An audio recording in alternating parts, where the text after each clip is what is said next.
starters. Gordon Hayward was doubtful. He is now ruled out as expected. And I think the thing that we should be watching the most in the early going is the transition defense failures for the Celtics in game one and whether they're able to clean that up. Yeah, I think that's a great thing to watch, especially if Miami can get stops on the defensive end or force some turnovers. Also, I'm going to keep an eye on some matchup hunting here. Does Miami go after Kemba Walker more aggressively?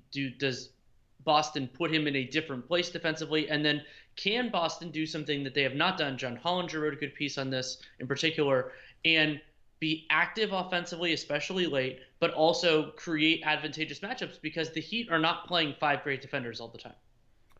Yeah, that's a great point. Going faster, particularly at the end of the game, if this ends up being a close one, as so many of the games involving these two franchises in these playoffs have been. And obviously, Celtics backs against the wall. Got to win this one. They've got the yo-yo principle in their favor, but they can't ever seem to win their designated home games. They have, in theory, have home court advantage here, but they lost that one, and they lost all of their designated home games in that Toronto series. So here we go. And Bam does not win the tip. It's Tice instead, and Kemba Walker starts it off. Walker is guarded by Goran Dragic early. They bring him off a couple of screens on that sharp angled screen. They get the switch with Bam. Again, why are they going after Bam? I know he hit that shot. That's a nice shot, and he needs that desperately from three, but the process there, again, to me, is kind of wrong. I fully agree. Now, worth noting that they went to a conventional pick and roll defense with Bam against Walker in that game. Now, here's Tice stopping Bam on that lefty hook, which has not been a staple of Bam's game. Tatum almost threw it away. Now Walker attacking on Dragic, who's cut him off pretty nicely here. They're trying to get Kemba involved. Now it's Tatum. He's got the size advantage. Walker getting past Butler off the advantage. Tried to pass backdoor to Smart, and it failed as that pass was about 8 feet over his head. Well, and driving back basically into Jimmy Butler made that a harder matchup for Boston if Kemba just continued isolating. Or Tatum, either way. Now that they got the Kendrick Perkins Memorial post-up out of the way, they're trying to post up Butler on Walker underneath. They switch that out, though. It's Robinson, as that's one of the rare times that he's been able to get separation from Smart, who had to go under the screen, and Robinson with that 6'8" look able to get it off. Now trying to post up Smart against Dragic. Backdoor, Tice got past Bam, and that'll be a first foul on Bam Adebayo. Nate, this might be a good time to look at the clock, or some point soon. Yes, thank you.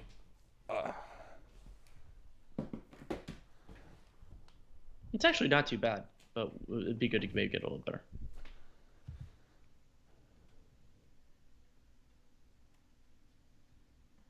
There we go. And so one of Tice, the key his foul out in game number one, of course. Many of those self-inflicted wounds in large part for him, and hits a couple of free throws, but his foul out, of course, really hurt the Celtics in the overtime. Nice denial by Walker on Robinson. They get it back to him now. That's 2 shots for Robinson and 2 buckets. And Miami with a 6-5 lead. Robinson really could not get it going in game one, but they have featured him here in this game. They got the switch of Walker onto him, and then he cut him off once, so they just go right back. And now they throw it away, and it'll be Heat ball. Nice job by Adebayo denying that pass that's just required to run their offense. Yeah, and so that looked like Bam kind of jumped it, so Tice decided to try to go the other way. Jalen Brown didn't see it, threw the ball into the fake crowd. Yeah, and that play there, that's the type of play that may not be there later in the series, but when they're not used to him right now, particularly Kemba Walker, it's easier. Now they're trying to post Crowder on Kemba. We saw this matchup towards the end. Crowder stepping back. Bam gets the rebound. Miss Butler wide open underneath. They'll reset here with 10 on the clock. Quick release from Crowder, and it's 3 out of 3 for the Miami Heat from downtown already, 9-5. Yeah, and Crowder's been a better shooter in the playoffs, but he's also getting better looks from three than average. Butler, nice job switching on to Smart there so Robinson wouldn't get caught on him. Now Jalen Brown pulling up, and a couple of difficult shots here from the Celtics. They definitely have the difficult shot-making advantage, but here's Butler on the drive. Gives it up. Adebayo, mid-ranger. That one is off. He's been a big disparity between Adebayo shooting from mid-range in the playoffs as opposed to during the regular year. Trying to get it to Smart. Nice look underneath. They're going to get a foul here on Robinson, which I could probably do without that call. I don't think he got his hands on him. But and remember, foul trouble was a big part of Duncan Robinson's game one, because it wasn't only that Marcus Smart was taking him away, it's that he got into foul trouble, and so he just played fewer minutes. Here's Walker. Oh, Walker did not get the pocket pass there quickly enough. The opening was there, but by the time he threw it, Bam was able to get his foot in the way. Reset it to 14. Robinson pushing Smart further out on the floor. Backdoor. Nice pass under to Tatum. That's a great pass by Marcus Smart. That's really, to me, one of the more underrated aspects of Marcus Smart's game. And he's had up a ton of great plays in that epic Game 6 to Tice. Robinson getting past Smart. No, we're going to get a little foul, as Robinson really, I'm sure, wishes he had taken that shot. He would have 3 throws there. Yeah, exactly. And he kind of got bumped into the pass. But yeah, I think players at some point they're going to start getting used to, when they feel that contact, just throwing it up instead, especially when it's a clear foul. 2-3 zone for the Celtics on the baseline out of bounds. Here's Adebayo trying to attack on Tice. Help comes in the lane. Up fake to no avail. And Adebayo has failed on 2 post-ups against Tice early. Nice look underneath there, and it's so important to me for the Celtics. Much focus on Miami's transition defense, just that to get into your action quickly for the Celtics. Now they scram out Walker, and it's Tice on Butler, who takes a step back, tries to go at him. Oh, he got way past him. What a move, but now Bam on the offensive glass. Robinson, what a quick release that is. Oh, man. Yeah, I mean, Marcus Smart was not far off of recovering there. Robinson runs to the corner, but the ball is out instantly. 9 points on 3 of 3 for Duncan Robinson. We've seen Robinson go off at the start of these games with frequency in the playoffs. Here's Walker trying to get at Adebayo, trying to leave it for Tice. Crowder on the deflection. Now it's Dragic attacking against Brodic. Wow, Brodic will not miss that very often. Here's Smart pulling up deep. No good. Terrible camera angle. Makes it hard to call. So does my cat screaming at me. Now here's Butler into Walker, and they're going to get a blocking foul here. Remember, it was that same type of call that led to the Brad Stevens challenge that failed, which ended up being key in Game 1. Although I thought that Walker had a better argument on this one. Yeah, I thought Walker was moving forward and to his right when the contact occurred, so I support this block call. Yeah, Eric Spoelstra said it after Game 1 that just because you won the game doesn't mean that you don't make adjustments, and clearly they are making a concerted effort to find Duncan Robinson early in this one. Yeah, I think that's been a huge difference, and I think now we're going to see another thing that was a first game adjustment, or something that Brad Stevens knew immediately. Going to Robert Williams early when they know that Bam Adebayo is still going to be on the floor, so you avoid the Robert Williams, Kelly Olynyk minutes. Tice can play more then. Yeah, so we're seeing... Oh, no, it's Enes Kanter. I was wrong. And Romeo Langford as well. So no Robert Williams. This is going to be very interesting. I think Langford was Smart out of the game. They're going to try to have him guard Duncan Robinson. We'll see how that goes. Brown goes down. Langford along the baseline. Nice driving kick. Walker set up nicely. Romeo Langford with his first play. These are really his first meaningful minutes of just about any kind in these playoffs. Pick and roll, Bam and Dragic. Dragic trying to draw it. Oh, and he makes it. He was just trying to draw the foul, and he tosses it in somehow. Miami on fire from downtown at the moment. Dragic tipping it away from behind. Walker wanted the foul call. Now Dragic almost loses it. And Walker, because he was late getting back to complain to the referee, actually gets that steal. Langford not looking to shoot that. They're looking to post Kanter down low on Robinson. Get it into him. No double team coming, and Kanter goes right around him. Yeah, and Kanter attacking quickly with a mismatch is exactly what you want to do there. Didn't get a foul, but got an easy 2 points. Here's Butler on the drive. Hands it off to Bam. Three-pointer again from Robinson is a little bit off over Walker.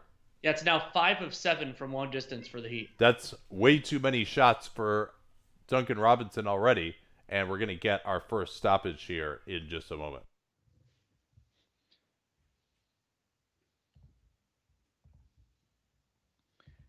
Yeah, per our friends at RT Hoops, Miami has a 141.7 offensive rating, despite only taking one shot in the restricted area, which they missed. That was the Dragic play where I believe Dragic was fouled by, I think it was Jalen Brown. And now I can take some of your questions.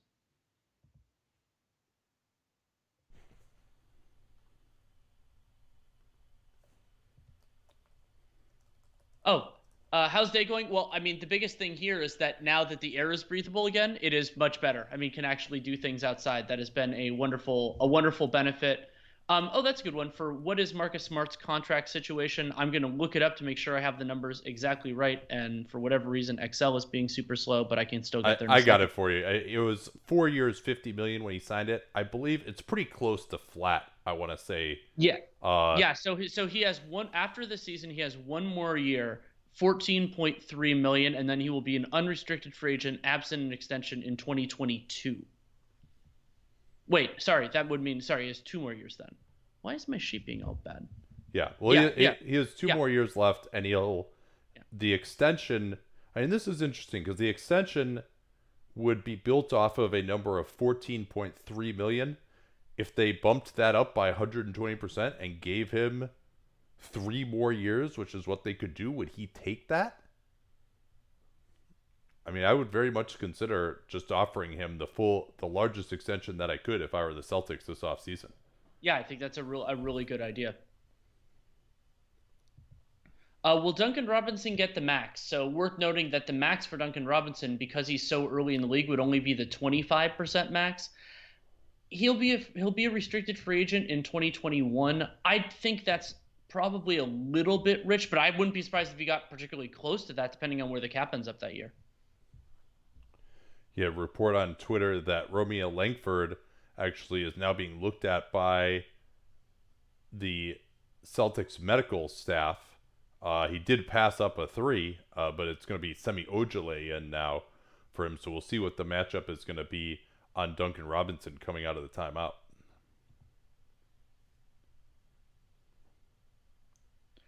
What is the email for Dunked on Prime subscriber that's in financial hardship? That's dunkedonprime@gmail.com.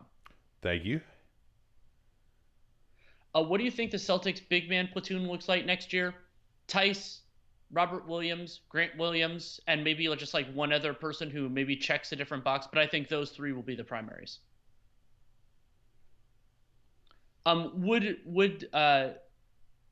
Would Duncan Robinson get the real max or the Josh Richardson, Tyler Johnson max? So because Nate, correct me if I'm wrong, I'm doing this off the cuff. It's because that this will be Duncan Robinson's 3rd NBA season.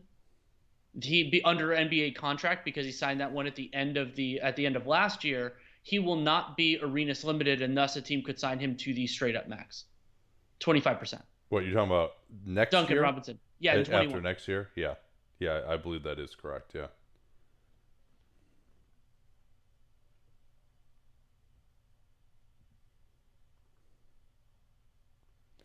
Should I keep the Patreon? Well, here, we'll talk about that next time as we're back here trying to post up Kanter against Adebayo, giving Adebayo a different look.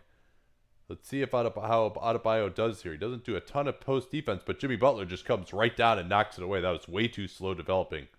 Hero is in, and he's playing with Robinson now. So this is going to space out Enes Kanter quite a bit. And now Hero wide open, getting past Tatum, missing that 3. Kanter, a great rebounder. Now he's looking to run the floor hard. Adebayo's behind the play. And that sets up Ojeleye wide open for the corner 3. Great process there from the Celtics as Adebayo was out of the play. They just missed the open corner 3. Yeah, and there are real consequences going for offensive rebounds in this series. So now they're trying to help out more with Kanter as the pick and roll big. And we're going to stay right here as Butler goes down on the offensive glass. Tatum not in agreement with the call, but Butler, he gets his fair share of respect from the referees. Let's see if we can catch it here.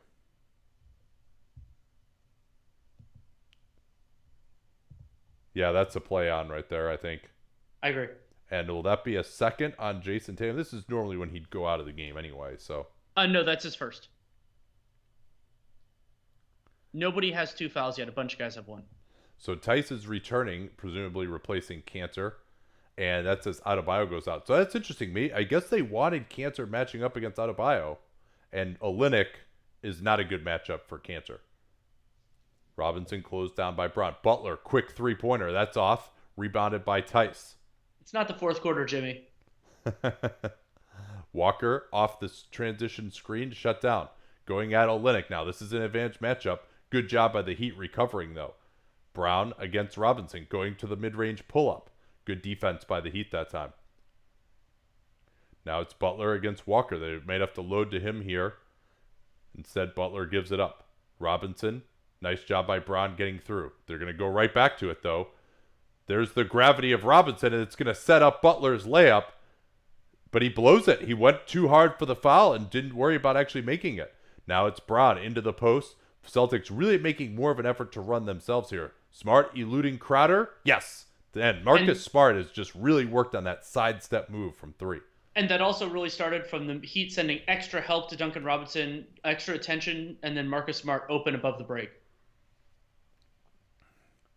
Hero switched onto by Ojale. Olynyk trying to go at Tice. And 1! Gets the foul. That's one that you just, again, with Daniel Tice, it's tough to give up fouls to a driving Kelly Olynyk. And I think he's going to put his arm on him again. Yeah. It was his left hand. Yeah. He always does. That's clearly a foul. And yeah, there was a little push off, but Daniel Tice's left arm was riding Olynyk that entire time. That is absolutely a foul on Tice. I mean, you got to show both your hands. They drilled it hard. Now Olynyk blows the free throw. So tied at 19 here. It's been a little more up and down than the beginning of game number 1. Screening here for Smart on the near side. He comes off the handoff into the lane. Mid-ranger from Smart off the glass. Ugly shot. But the points count, and it's a 2-point lead. Now, Boston, again, that's terrible transition defense by the Boston Celtics. Tice, he's so worried about Olynyk that he doesn't see that Hero is just going one-on-one at Kemba Walker. Like, a point guard back like that, you can go right after. Tice has really struggled from 3 in the playoffs, misses. Now Ojale picking up Butler. Switch onto Hero, who's feeling it, but he's now missed a couple of 3-pointers. Brown through traffic. That's going to be a charge, right? Nothing. Wow. So lots of play on so far in this first quarter. Which I've been enjoying.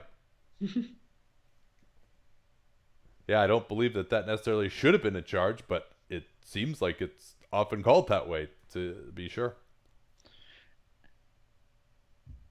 So 23-21 in favor of the Boston Celtics. And Boston, they are 5 of 5 on shots in the paint, but they've still, like, to me, it's been a lot of jump shots as well for them. Now, hitting 3 out of 6 on threes, that's pretty good. That's not as good as Miami's. You'd rather have 5 out of 10 because that's plus 6 points from there. But interesting to see kind of the shot distributions. It's something we're going to keep an eye on for the rest of this first half. I'm going to change my angle. Yeah, this is the first time Kemba has made multiple threes since Game 3 against Toronto, according to the Celtics reporter Brian Robb. So let's hit some questions here. What player matchup are you most interested in for Lakers, Denver? And for me, I was thinking about, they're kind of the X factor I was thinking about is whoever guards LeBron James, and I think a lot of that's going to go to Jeremy Grant and Paul Millsap, depending on the matchup, depending on the time. And so that's the one I'm most interested in. I mean, the Nuggets did a much better job as a team. It wasn't an individual necessarily, though Jeremy Grant did well, defending Kawhi, and now they get LeBron. And one of the challenges, though, with the Lakers is their 2 best players play more similar positions in terms of like what type of guy you want on them. So I think that Millsap and Grant are very important factors. Yeah, I mean, for me, Davis and Jokic is going to get a lot of the attention, obviously. Sure. Favorite lob finisher all time? You're more the dunk enthusiast. I'll think about it for a second. My favorite lob finisher? Oh man.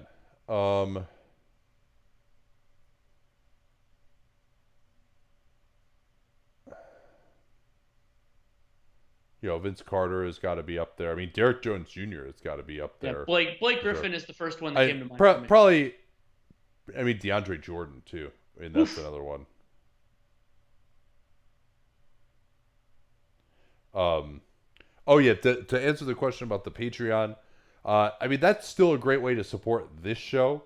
You're not getting a ton more, I would say, than you are from Dunked on Prime Total Access. Um, so if you have Total Access, then and you don't feel like supporting this anymore, I mean, we're kind of sponsored on and off with this show, as you can see. So we're kind of it's good to. I mean, we're basically just doing this show for free today, so that'd be a great way to support that endeavor. But understand that you're not getting a ton else other than this. Oh, what is the most effective way to attack Bam on offense? So I really like him as an isolation defender. I think that there's more value there, but he can be a little bit slow sometimes and sometimes a little over aggressive or under aggressive in his help rotations. So I would try to have him on the floor, move the ball quickly, and then attack with that. And you can actually do that sometimes against Miami because their other defenders can be weaker. So if you started out with Bam somewhere and then you kick it to like Kemba or Jalen Brown and see if they can get to the basket before Bam gets there, especially if he's tethered to somebody who can shoot. Yeah, that's a big thing. I think get him switched on to a shooter early in possessions and then try to attack before they can switch back.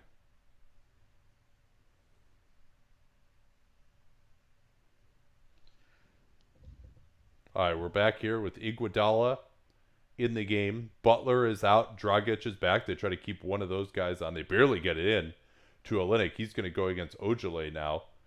Looked like a zone look for the Celtics. Olynyk getting in past Tatum. Tatum with a great recovery block. Man, he is maybe the best guy in the league at that. Not the overall chase down in the full court, but when he gets beat, continuing to compete and blocking the guy from behind when he's driven by in the half court. Let's see what they go to here on this baseline out of bounds. Brad Stevens trying to direct people around. They'll switch everything here. Smart.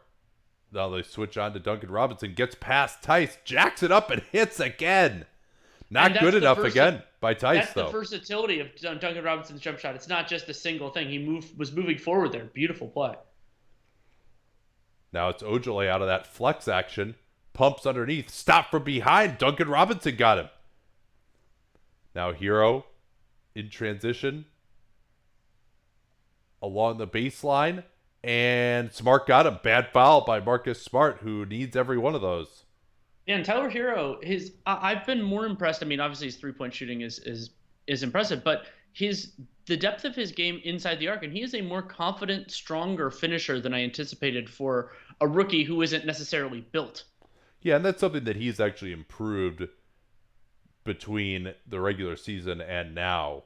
Yes. Because he really struggled. He's around 50% or so around the rim during the regular year.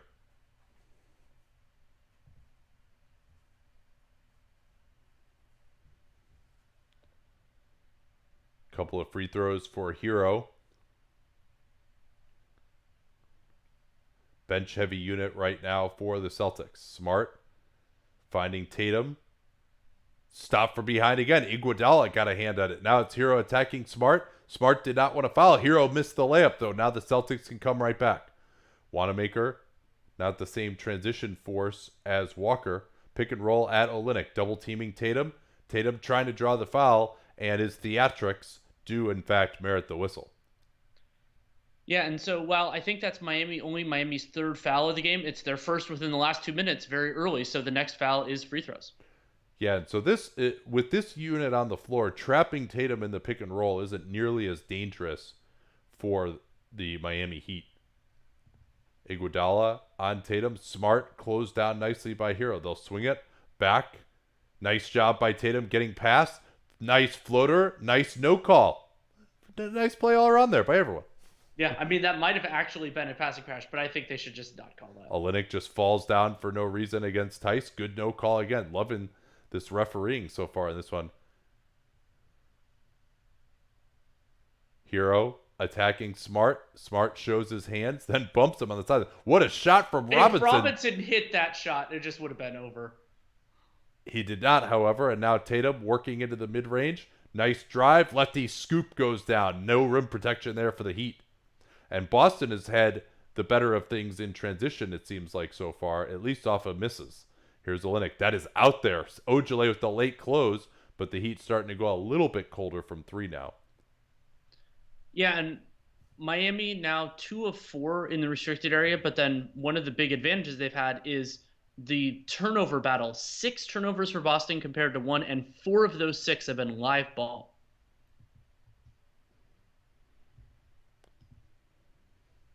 Yeah, Tatum finding plenty of room to work here with Olynyk as the pick and roll big. They've done a nice job of attacking there. Let's see if they go back to that now.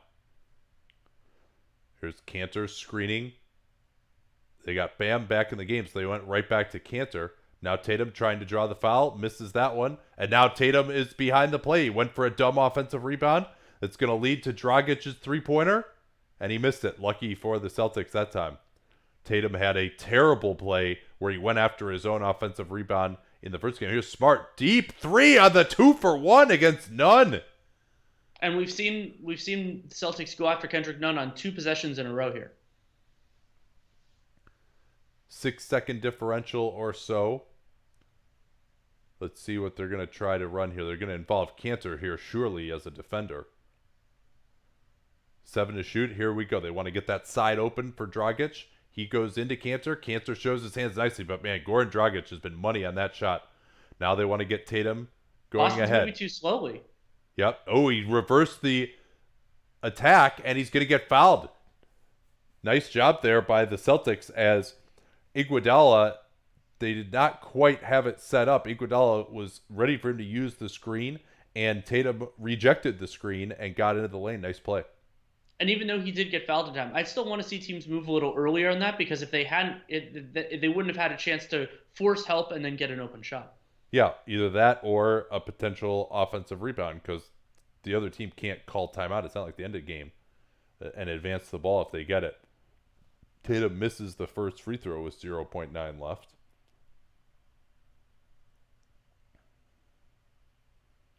This has been a nice stretch for him, though. Yeah.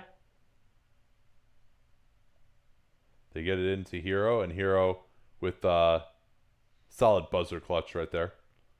It would have been hard to get it off with 0.9, but yeah. And to me, one of the most interesting things about this was a little bit higher possession first quarter. I mean, so you have 26 for Boston, 25 for the Miami Heat, 119 offensive rating for Boston, 112 for Miami. And I brought up the turnover disparity. I think that's a really important place to start here.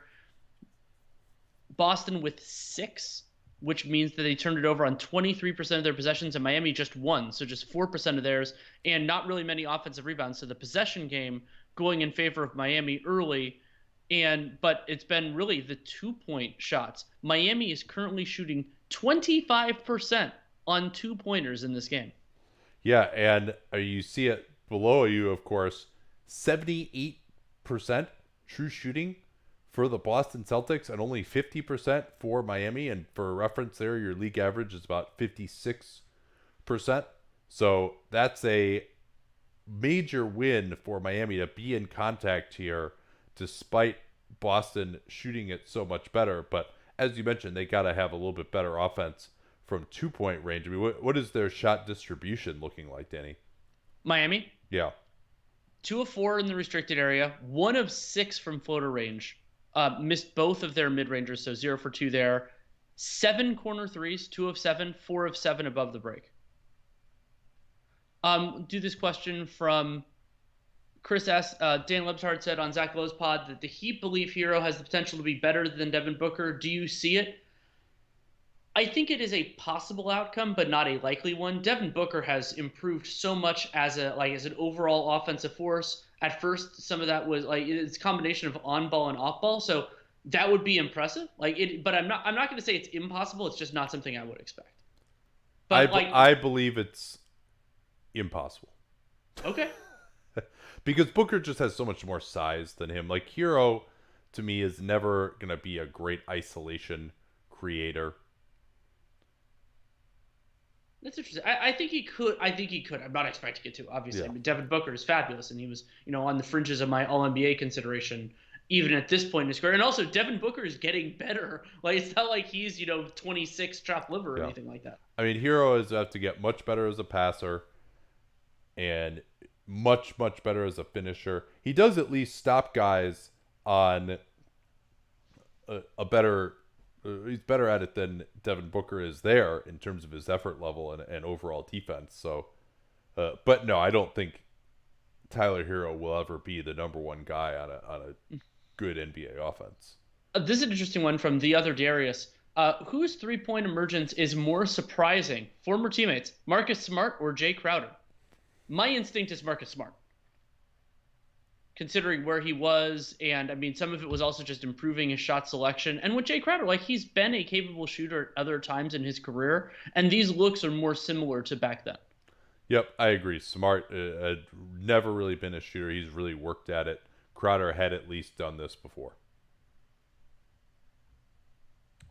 Let's see. Is Bam Adebayo a top 20 player? I wouldn't say so at this point in time, but we're going to be back here. So we'll that's all I got on that one right now. Think of CJ McCollum as a comp for Hero. Thoughts? I don't think they're trying to do similar things. I mean, CJ, the way he gets mid-rangers, and we're back. Grant Williams is in now to guard Iguodala. It looks like they're going to a switching group, except for Cantor at center. Dragic missing that floater. Here's the leave for Wanamaker underneath Cantor. Beautiful pump fake. Enes Cantor, despite not being a great leaper, really just has a wonderful feel for finishing around the basket. Surprised we're not seeing more Heat pick and roll here going at Cantor. Trying to force Nunn away from the screen. He'll try Smart. Reverse layup is stopped by Smart. I still think that's the lowest hanging fruit in the Heat rotation is less Kendrick Nunn. Tatum. He's been a little loose with the handle here. Hero is back, rescreen, and Tatum says, no, go away. I want him one-on-one myself. Goes for the Dirk fade, and Hero defended him well. And now Hero's ahead of the play, going right in. Easy layup as Tatum did not get back. And great patience there. Wanamaker just went straight up, and so Hero was able to get back to his preferred right hand. 3-point lead again. Wanamaker on the drive into the lane, goes at Dragic, who's and they defended called the well. elbow. So they called the offensive foul on Wanamaker. He went up and used his elbow. I would like to see that called more often. I don't know about this specific one because we didn't get a good replay. Yeah, I saw it. He did get him with the left elbow. Dragic really holding up pretty well defensively in this series. Yes. Now it's Dragic against Cantor. He'll gun from the right wing. It's off. Heat starting to go cold from 3-point range to some degree. Now they got Cantor posting up deep on Dragic. Good to throw that pass early from Tatum. Cantor working inside, and the Lilliputians not enough to deter Enes Cantor at the rim. And Iguodala, I think, could have gone for a strip there. And if he gets a foul, it's not great, but he's not going to be in huge foul trouble probably. Now Tatum just loses Hero again for no reason, Danny. Yeah. And so we've seen those vaunted three-point shooters from Miami. They're getting better looks in Game 2 than they did in Game 1. Yeah, a couple plays here where the effort and intensity has not been there for Jason Tatum. Now they try to get him as the screener onto Nunn. No advantage gained there. Now it's a pick and roll with Smart. They'll just switch this. Smart against Bam. Not an advantage matchup, and that shows you why. Impossible shot there forced by Bam. Hero again. They're just not loading to it. The Celtics transition defense has been bad once more. They're getting pretty lucky on some of these. Now Tatum with the size advantage on Hero. Goes right through him. That's the tough striding drive that you like to see from Jason Tatum. Now it's Dragic. Here's that pick and roll defensive Enes Cantor, but another blown layup by the Heat, and now Bam is behind the play. Celtics looking to push it. Tatum is open. He'll try Iguodala, who cuts him off beautifully, but that leaves Wanamaker open for 3, and Boston now a 7-point lead, and we'll see, yes, it is going to be a timeout by Eric Spoelstra. Well, so something that'll be interesting to track the rest of this game is I think the process, honestly, for Miami has been pretty good, especially in this second quarter. They're getting good looks. They're just not falling. I mean, they're missing seemingly every two-pointer and also some clean looks from 3. But Boston has better shot makers, so that is a disparity that they can survive at times. I just wanted to let you know I really enjoyed the potting diary. Thank you. I mean, with more, if people want to give more suggestions in the comments, that was a preliminary attempt there. If you missed it, for Dunked on Prime subscribers, one of the things that we did on that mega episode on Tuesday was Danny and I basically did a running diary of the game in podcast form, and it was a lot of fun to do. It may be a little too much to do it every time out. I was kind of thinking, Danny, we haven't even talked about it yet, of like maybe we just do it during like the quarter breaks and then we do the end of the game as well to maybe so it's not quite, because I think it ended up being like 45 minutes or so, so it's not quite as long, it's not redundant for people who watch the game, but we still can kind of give a little bit of that feel for the people who didn't get a chance to watch it. Well, and that's one of the fun things about this process is that we can try out totally new things, and we could release it separately. We could release it right away, well, almost right away. There's some technical things that have to be sorted out. But yeah, I would be interested in doing something like that. Let's see. There was a question about did we talk about Westbrook being on the All NBA team yet? I did not support that. I didn't have I had a couple of beefs with the All NBA teams. But it is worth noting that pre-hiatus, Russell Westbrook had that run from basically January 1st to the hiatus where he was absolutely excellent. Let's see here. Yeah, every timeout was a little bit excessive. Yeah, all right. We'll try it again at some point with the quarter breaks. I think that's thanks for those comments. It's good, but only if it's a good game. Yeah, that's a good point too. And that's one of the real challenges. I mean, we got insanely fortunate. I mean, one of the games of the playoffs ended up being our first one there. Are the Duncan Robinson hero lineups too bad on defense to play? Preliminarily, I'm going to say no, and I think part of that is Boston needs to do a better job of attacking the weak points in Miami's defense. But also they have a lot of intelligent defenders, so I don't think you want to lean heavily on it, but I do think that it is a more viable option than I anticipated, at least for right now.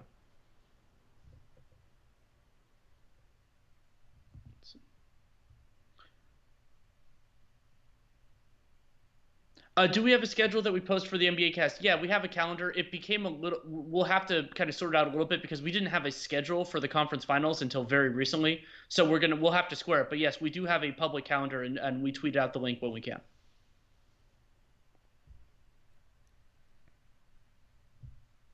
Let's see. What was the best game of the playoffs so far? Oh, it's got to be Game 6.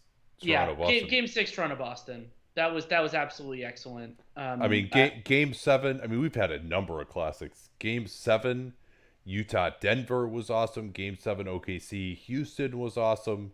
I mean, Game 1, Boston, Miami was fabulous. Yeah, absolutely. All right, we're back here.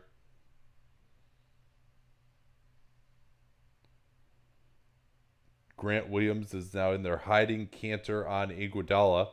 Here's a Nunn 3 that misses. Good box out by Grant Williams on Bam to secure the rebound. Similar lineups, it looks like here. Butler remaining on the bench.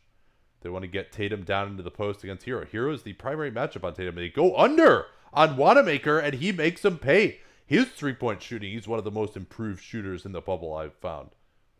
Forcing Dragic towards the baseline into Cantor, and that's just too easy for Goran Dragic. And I thought that Tatum just made it a little bit too easy to let Dragic attack on that one. Here's Wanamaker, same play. Brown, jump stop in the lane. Missed that, though. He should be able to take advantage, in theory, in some of these matchups. Here's Dragic. 3-guard lineup for the Heat. Alley-oop, bam, big dunk. And now they're starting to get Cantor in these pick and rolls. They've given up 2 buckets at the rim on the last 2 pick and rolls. Put Cantor in space, make him react. Those are the biggest ways to attack him. They swing it now to the near side. Wanamaker again against Nunn. Now they want to get it into the post to Cantor. Instead, they swing it. Williams, not really a great shooter, not a great passer based on that pass either, and it's going to be Heat ball. Yeah, it looked like Nunn tipped it, and then they're claiming that it bounced off Wanamaker. I didn't see the second tip, but the ref had a way better angle on it than we did. Yeah, and Cantor just too far up. You can't let Bam Adebayo get behind you on that play. As we see the replay, and Bam will get another break here. A little bit different alignment for the Heat. Olynyk is back in Wait, now. so this is Cantor Olynyk. We should the pick and Yeah, pop three this first possession, I mean, you just go with the roll guy if he's freaked out. yeah. There's Dragic. Yeah, there's the pick and pop. Late switch back by Wanamaker. Pass wasn't good enough from Dragic. Now he wants it against Cantor. Help has to come here. It does from Brown. Dragic stepping back. Decent defense there from the Celtics, all things considered, but Cantor certainly getting attacked quite a bit. Now it's Tatum on the drive. Cantor with the screen off, gets the offensive board. He's hacked! And he'll go to the line. And that is something to appreciate about Enes Kanter. Like, we talk a lot about his weaknesses, and he has been on some important teams, so those have been a big focus. But he does do specific things. He attacks very quickly. He gets into good space for offensive rebounds, and the Celtics have used those advantages pretty well early on. Yeah, and I mean, he definitely, as we've always said, he boosts the offense for both sides. But against this bench unit for the Heat, it's been just good enough defensively for the Celtics that his offense can be brought to bear, and that was a wonderful job first sealing off Olynyk from helping, and then that also gave him inside position for the offensive board.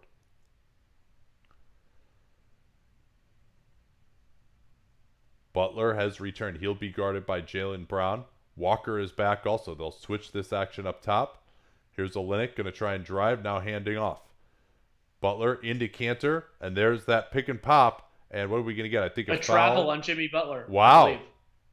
No, I think we might have gotten a blocking foul there on Cantor.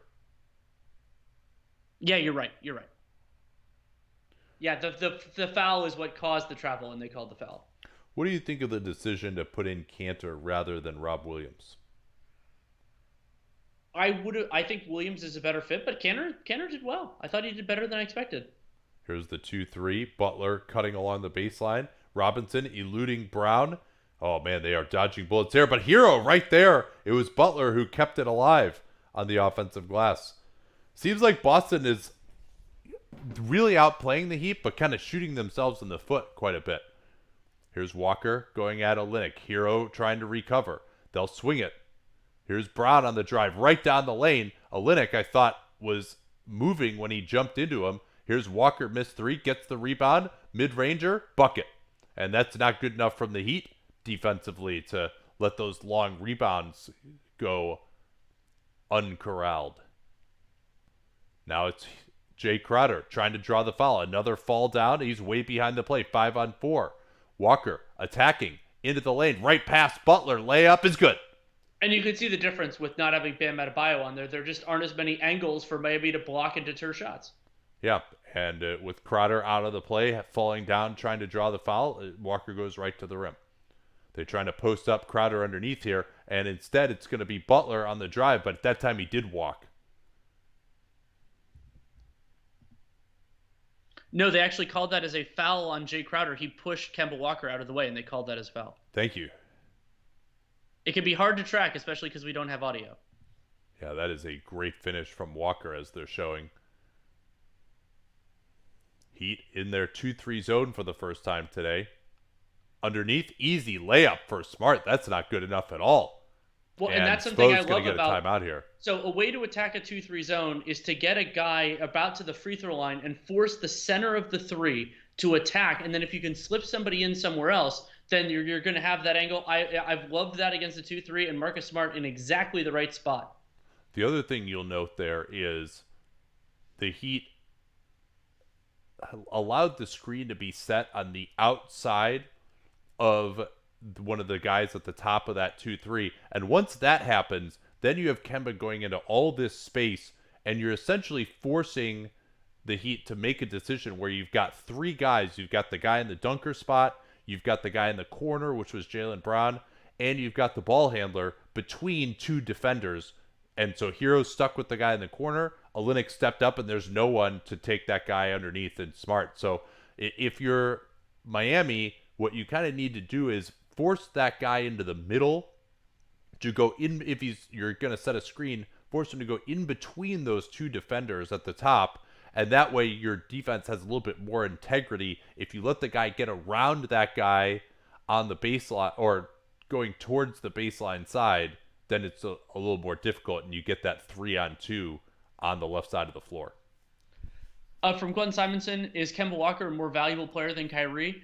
I think it's a little bit situation dependent, but I think Kemba Walker is a superior player to Kyrie for the Celtics, especially because of the way that Kemba Walker has opened up, allowed for Jason Tatum's game to grow in a way that I don't think Kyrie's would have. I think that Kemba also does a better job executing the defensive scheme. So the other way I think that Kemba is more valuable is that he's available. Yeah, exactly. He happens to be on the floor right now. Kyrie Irving not participating in the bubble due to yet another injury, and he's now had, 3 of the last 6 seasons he has not completed due to a severe injury.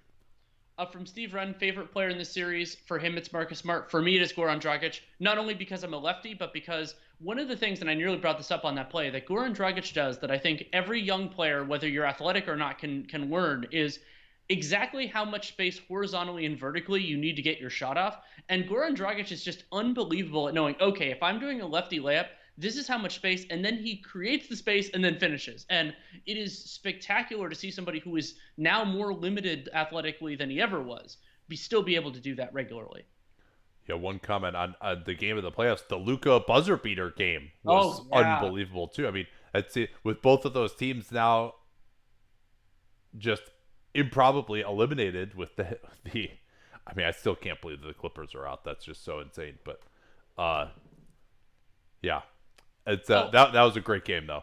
I'll do this one quickly from Crudders25. Do you think that it will become very common for most podcasts to end up behind a paywall? Is it unique? I think it really depends on the structure of what you're trying to do. So something that Nate and I can appreciate with the difference between Real Jam Radio and Dunked On, or Hollinger and Duncan, is that ads for a once a week episode are generally pretty doable. But once you get to 5 times, because most places don't want to advertise multiple times per week, this isn't TV where companies are totally cool doing that, then you get into real challenges. So I think that there will be a place for weekly or maybe even twice a week podcasts to be free. But I think that paywalls are going to be more common for things that are more frequent than that. Well, your other problem too is just that there's companies aren't really doing brand advertising on podcasts. They're seeing a little more of it, but it's really still all direct response. All right, we're back here. 2-3 zone for the Celtics, and now Tice, good job getting out to kind of break out of the zone against here, trying to post up Butler. Walker has done a good job of not getting taken advantage by Butler. Butler trying to post up again. Now Bam driving, and the tough mid-ranger over Jalen Brown. I mean, that's couldn't have been a better defensive possession for the Celtics, but Heat score anyway.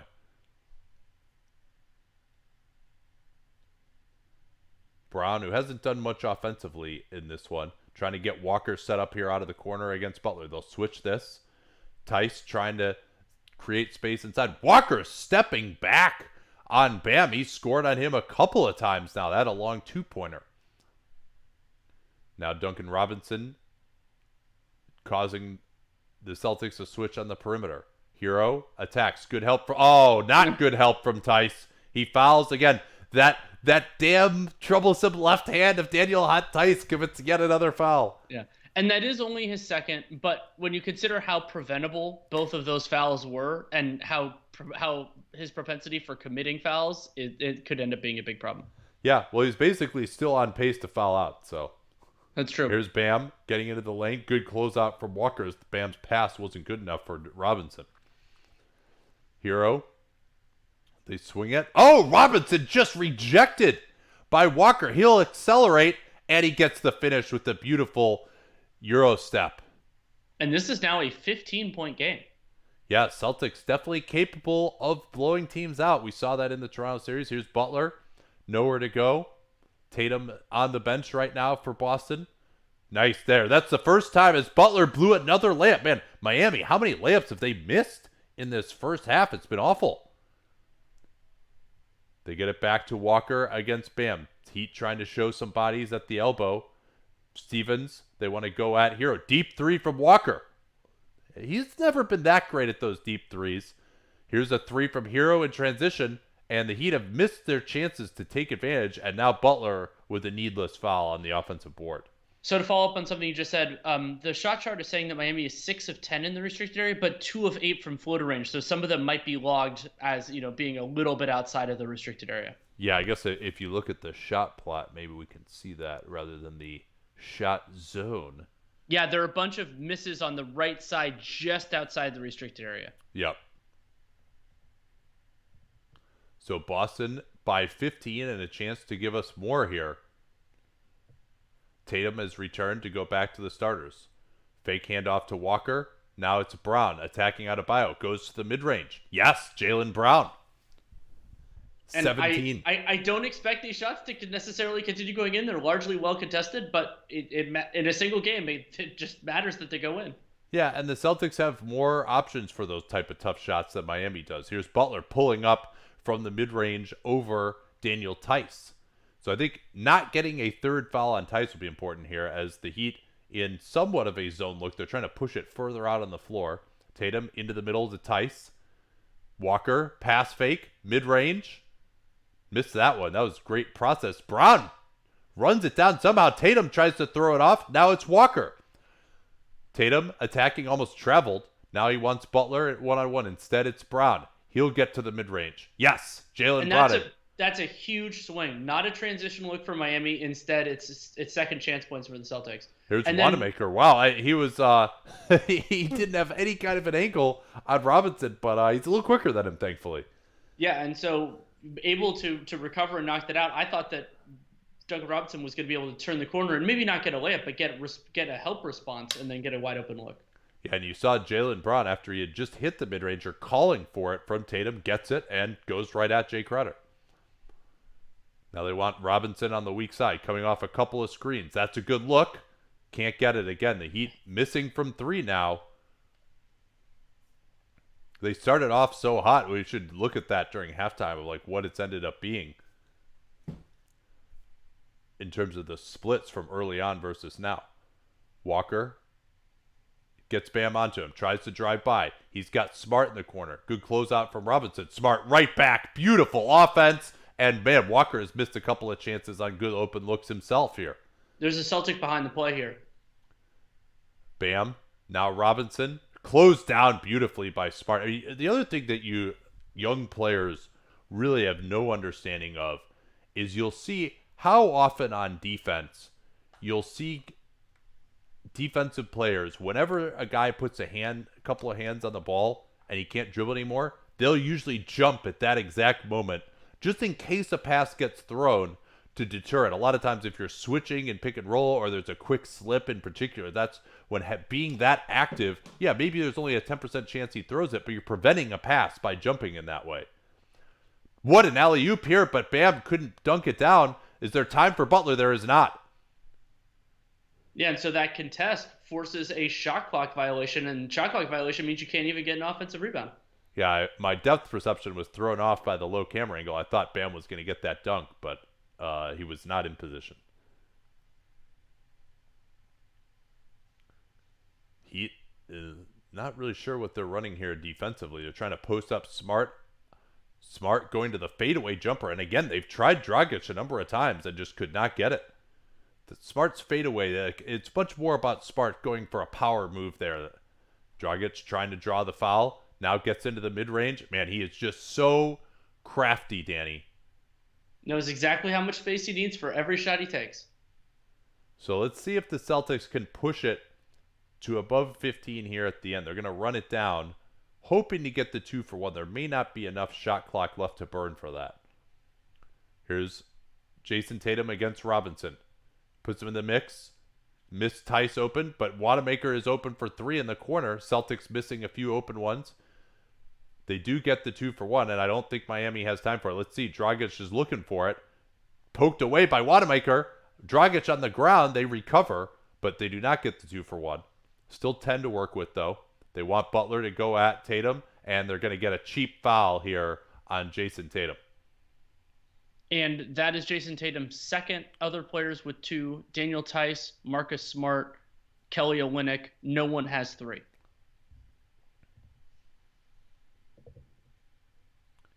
Yeah, Walker on the bench here for this last defensive possession. They start off in the 2-3, and then they match up out of it. No, they're still in the 2-3. Getting it down to Butler against Tice. Does he get the third here? No, but Butler with a nice drive. And again, Tice just not really ready on that play. Like he just went for a weird gamble, was not in front of him. Now here's Tatum. He loses it. He's going to have to create against Bam. Stepping back. Tough fader. And Bam with great defense. So Miami restoring order just a bit here to trail by 13 after Boston had a 17-point lead at one point. And we will take a break for halftime. Probably come back with a couple minutes left before the second half.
All right, we are back here trying out some new headphones, so hopefully I'll be able to hear Danny okay.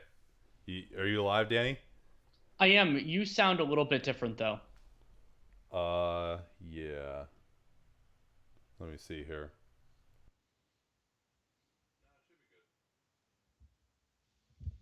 Okay. Well, we'll see. We'll see. It's probably fine. So where I wanted to start is I looked up trying to use box score. So if I got it slightly perfect or slightly imperfect, I'm wrong. I apologize. But it looks like Miami made their first five 3-pointers, and so if they made their first five, then that means they were 2 out of 18 after that first initial scalding stretch, and that has been a big part of what swung the first half of this game. Yeah, they have gotten Duncan Robinson up for 4 of 9 from three, but I think he made his first three of those. And that's definitely going to be something to watch. That's probably too many 3 point attempts to give up. And Miami overall struggling. I thought that the Celtics, on the other hand, they really had an above average shooting half with some of the mid rangers that they hit, some of the contested threes with Walker on Adebayo, for example. So I do think the Celtics have had the run of the shot luck so far, but the Celtics have also had a few killer mistakes in terms of turnovers on their own offensive end, and then just losing guys for 3 pointers really for no reason. Miami also, I think, can really improve. They're finishing pretty close to the basket, but so I think the gap of how these two teams have played is closer than 13 points right now. But that said, the Celtics now have a 13-point lead, and so if they play equal the rest of the way, then they're going to win the game. Yeah, and one of the big differences is the efficiency with inside the arc. So Boston 10 of 13 in the restricted area compared to 6 of 10, but then floater range 6 of 11 for Boston, 3 of 9 for Miami, and then closer mid-range 3 of 5 versus 2 of 5. But so that leads to the overall stat that Boston 65.5% from 2, Miami 45.8. And when you combine that with Boston shooting 6 of 14 from 3. Now 14 is very few, but still having basically close to even there with 9 fewer attempts is a huge is huge in this game so far. Yeah, nobody really playing a ton of minutes so far.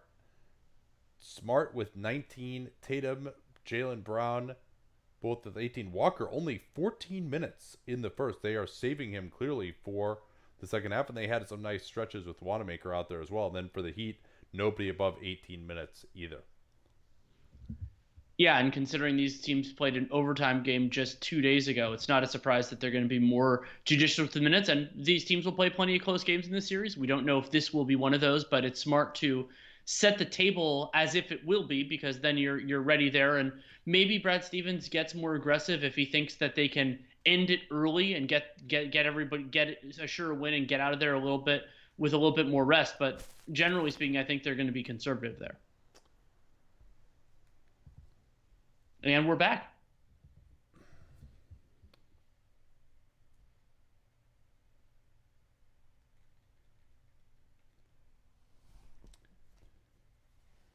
Sorry, having a couple of tech problems here. There we go. Get the right remote. Adebayo at the elbow. We didn't miss much on this possession. Here's Dragic. Alley-oop. Adebayo beating the clock with 1.5 left.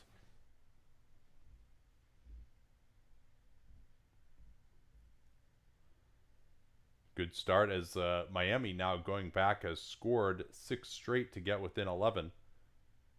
Tice stepping up here. Now he gets behind the defense nicely for the easy dunk.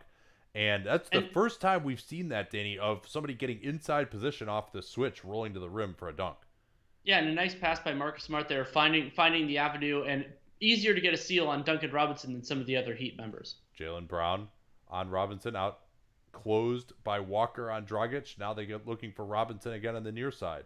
Adebayo's going to have to create something late clock. Here's Crowder, bothered from behind by Tatum. Good defense by the Celtics that time. Smart going at Robinson.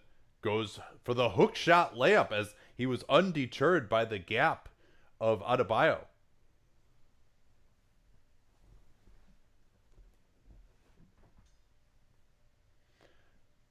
Now we're going to get a hold, it looks like, on Jalen Brown as... Well, And Robinson tried to cut.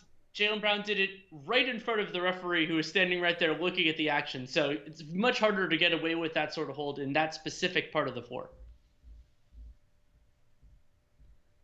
Jimmy Butler again. We've seen a lot of slow starts for him, and now they get the quick back door.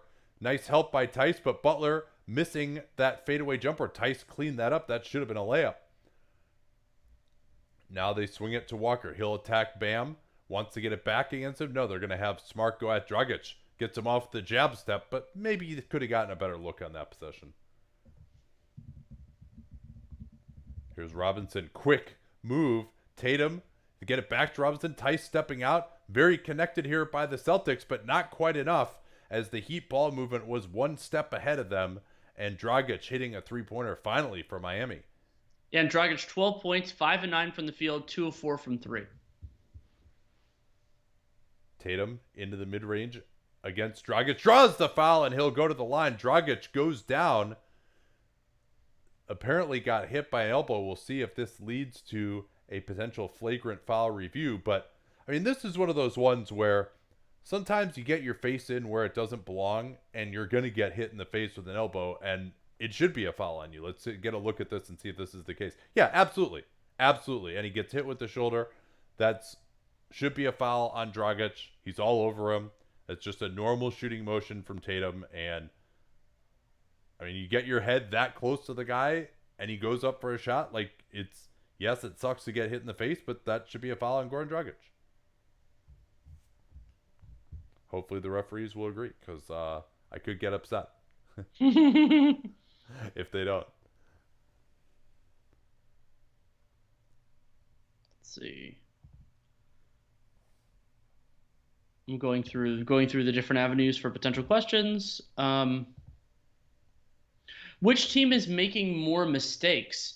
I would say Miami's making slightly more, but you would think that it would be a larger disparity given the score. But Boston's made a bunch of them that have led to open Miami shots. Miami just hasn't converted as many of those as I would have expected. Yeah, neither team to me has been as tight as they were in game one. They've had, like, transition has been a pretty big factor for the Celtics, but they've had a bunch of turnovers as well. I mean, that's one thing Miami at least isn't turning the ball over. You know, turnovers are one type of mistake. And, you know, I think the Celtics have just lost some shooters at times. So I'd say it's like relatively even. But the Celtics, I think overall, they have a little bit more talent than Miami, particularly as individual shot creators. So they can kind of shoot themselves out of some mistakes or individually create their way out of mistakes in a way that Miami can't necessarily. Well, bad news for those who enjoy Angry Nate. Spoelstra lost the challenge, so it is the call as it stands on the floor.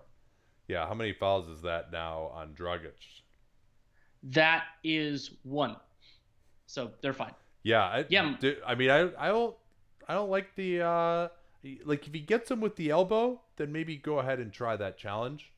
But the shoulder, I mean, that was very clearly to me a foul on Goran Dragic. So I mean, I guess the thing is, the reason you do that challenge was it was an and one, right? Didn't he make that shot? Yes. So you wipe away 3 points and send it the other way if it's an offensive foul. So it is a high value challenge if you win. I just thought they had no chance of winning it. Big from the big three, bigger disappointment between the Bucks and the Clippers. If we're talking sheerly within the series, I think it's the Clippers because they had a 3-1 lead and they also had a lead in every single one of the ensuing games. But from a larger kind of macro perspective, I would actually go with the Bucks because the Bucks were more thoroughly beaten. And when you consider the kind of some of the larger elements of being largely inflexible and that they, both teams lost to what I would consider inferior opposition, I'm actually more concerned about the Bucks long term than the Clippers because of the overall context. Yeah, I mean, if you just look at the number of individual players who just played way below their established level in that Clippers Nuggets series, I think you would have to say the Clippers. I mean, the Bucks, we knew that a team could do this to them already. We'd seen it already. People were worried about this team being a regular season paper tire. The Clippers, they're supposed to be better once you got into the playoffs. And I also think Miami has a little bit more gravitas than Denver does. But we'll find out in the NBA Finals which of those two teams is better.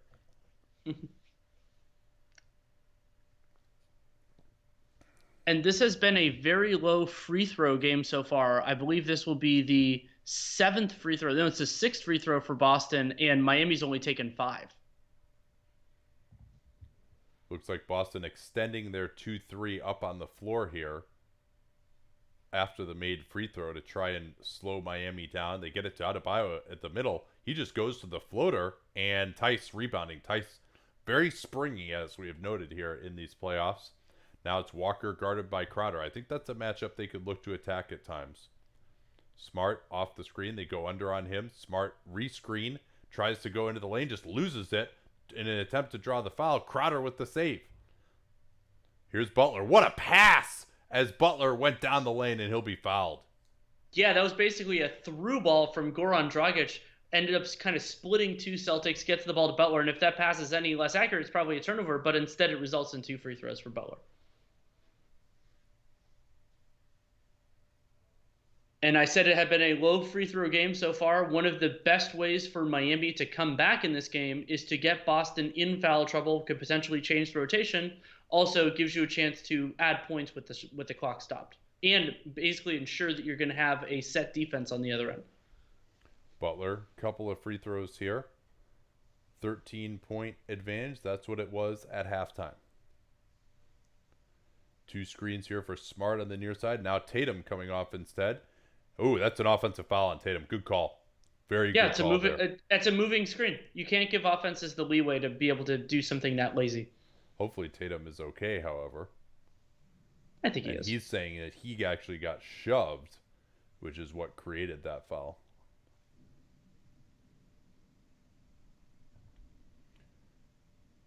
Take a look at the matchups now for Boston. It is Smart guarding Jimmy Butler, which we saw a little of early on.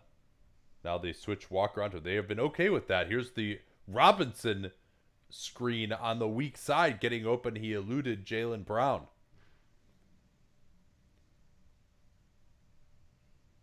Good job by Miami disguising that. Here's Tice going to just go one-on-one at Bam, and that is a losing proposition for Daniel Tice, particularly because Smart was open. And now, is that Tice committing another dumb foul? Yeah, he just grabbed the arm. Yep. Hey, guess what hand he used to grab his arm, Danny? Not his right. Yeah. Yeah, and that's just... Are we going to get into an idle hand theory here? So, to go back to that Robinson 3, that's just a nice play by Miami. The pick and roll that you know they're going to switch. All is a disguise to get Robinson going. They're going to try and get Robinson again. He goes backdoor. Tice had to help out. Now Adebayo using that space. Good job by Tice. Setting up Dragic off the side of the backboard. And looks like Kemba Walker is down. I did not see what happened to him. Did he get hit in the face? That does not look good. I did not see what happened. Yeah, we'll hopefully get a look at it here shortly. It looked like it was just in that scrum under the basket as Dragic was getting set up for the three-pointer. But yeah, this could really change this series. Let's catch it here. Did Smart hit him? Yeah, I think Walker was already flopping from Butler, and then he got hit by Smart. Is that what happened there? Looks like he's okay, hopefully. There's nothing in the concussion realm, but he's going to have to go back and get tested at a minimum.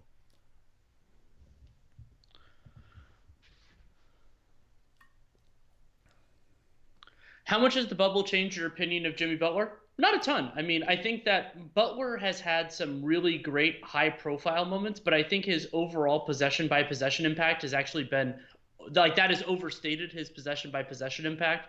And I mean, his three-point shooting has been better than the terribleness it was, in the pre-hiatus season. But no, I don't think it's changed it dramatically for me. Yeah, I think it's boosted things a little bit for me. And just what he's been able to do at the end of some of these fourth quarters as a scorer is something that we hadn't really ever seen from him on this type of a stage before, despite the fact that he's a very respected player. And particularly, you thought that maybe this lack of shooting that he showed was a major issue coming into the season, but no, it actually, or into the postseason, but no, it actually hasn't been. So He's hit enough to keep the defense honest and to score in late game situations. So no, he to me has been much better as a scorer at the end of games, and obviously a foul drawer as well. Yeah, foul drawing is a material advantage. Best match, preferable matchup for the Lakers, the Heat or the Celtics. I would. I mean, it's interesting because you wonder if they can chase around, if the Lakers have the personnel to chase around Miami shooters. I think the Celtics are the better team, and they also like their wing heavy rotation could be a real challenge for the Lakers. So I'm going to say that the Heat are the more favorable matchup, but I'm not 100% sold on that. Yeah, and Shams reporting that Kemba has already emerged from the tunnel and he's back in the Boston huddle, so presumably he will be on. Yeah, I'm not sure I know exactly what a stinger is, but maybe it was something like that where it just like kind of shook him a little bit, but it wasn't a concussion or anything. It's possible. Hopefully, it's something small. Yeah, so as we focus back in now with the Celtics on a 10-point lead, Miami is 9 of 27 from three. They are getting up a lot of threes as they usually don't give up that many three-pointers, Boston, but they do allow a low percentage. And then Boston only 6 of 15 themselves. So they are being forced into more individual play, it seems like, than the Heat are. Heat assisting on 2/3 of their field goals. And now are they saying that Walker can't go back in? Is that what this debate is? Hopefully not. No, I don't know what they're talking about, but looks like he's going to be able to stay in. Yeah, you'll catch it here again. Yet Smart just kind of got him on the side of the head in a totally inadvertent play. But Walker remains in the game. He's guarded by Dragic. Tatum setting the screen. That's a nice little play there. And that's what we did not see, I thought, from Brad Stevens in the Toronto series against the switching. And we are starting to see it now. We saw it as the very first play of the second half where they got Tice rolling to the rim out of that switch. This time they do a little short of the pick and roll to get Tatum going to the rim with those switches. They are taking advantage of those. And now the next step, though, is to extend that to where it's be part of the offense normally without having it be a called ATO. Watch this here. Tice pops out, inside position for Tatum off the miscommunication, and he gets free throws.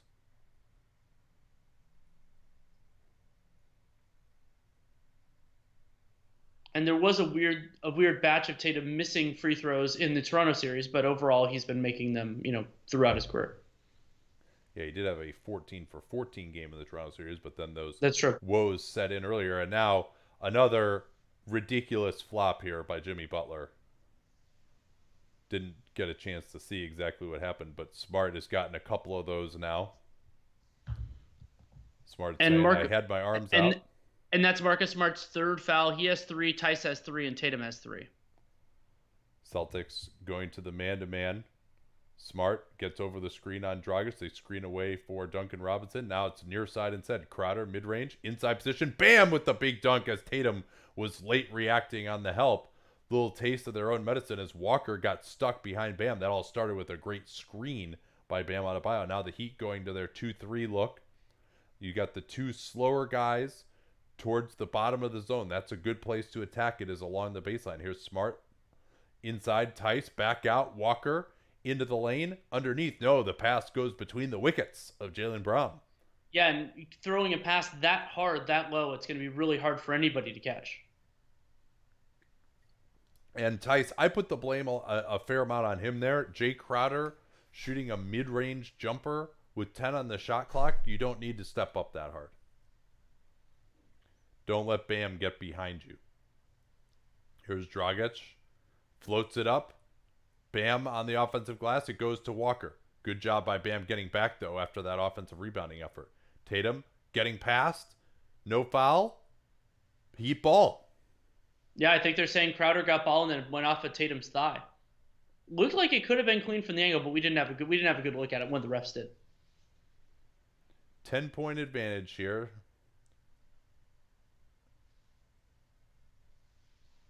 Walker working hard to get through that screen. Great job by him, but he's got to get through yet another one. Here's Bam right underneath, and this side pick and roll is Tice. You can see his dejection as it's been a couple of times there's been nobody there to pick his man up. Dragic, a bigger threat. Tice does have to get out on him. Back to the 2-3, trying to just force Tatum further out on the floor. And the 2-3 has already done its work here because they aren't even starting anything until there's 10 on the shot clock. Tatum getting it to Smart along the baseline, working underneath. Bam, stops him. No, they're going to get a foul in favor of Smart. I did not see much there. Yeah, Bam jumped a little bit, but I don't think it was enough to give him, like, to lose the benefit of the doubt on the foul. And remember, they don't have a challenge left. That is only Adebayo's second, though. No one on Miami has more than 2 fouls, and I already brought up the 3 Celtics with 3 fouls. Tice, Tatum, Smart. Yeah, and I think you're right, Danny, on that Adebayo foul. He gets in the air, comes down, he has the arms forward just a little bit when the contact occurred on Smart.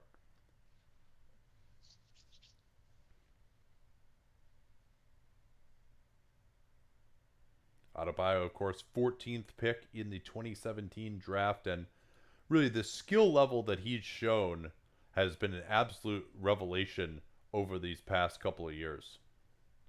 Now Dragic directing traffic. He wants Bam on the other side.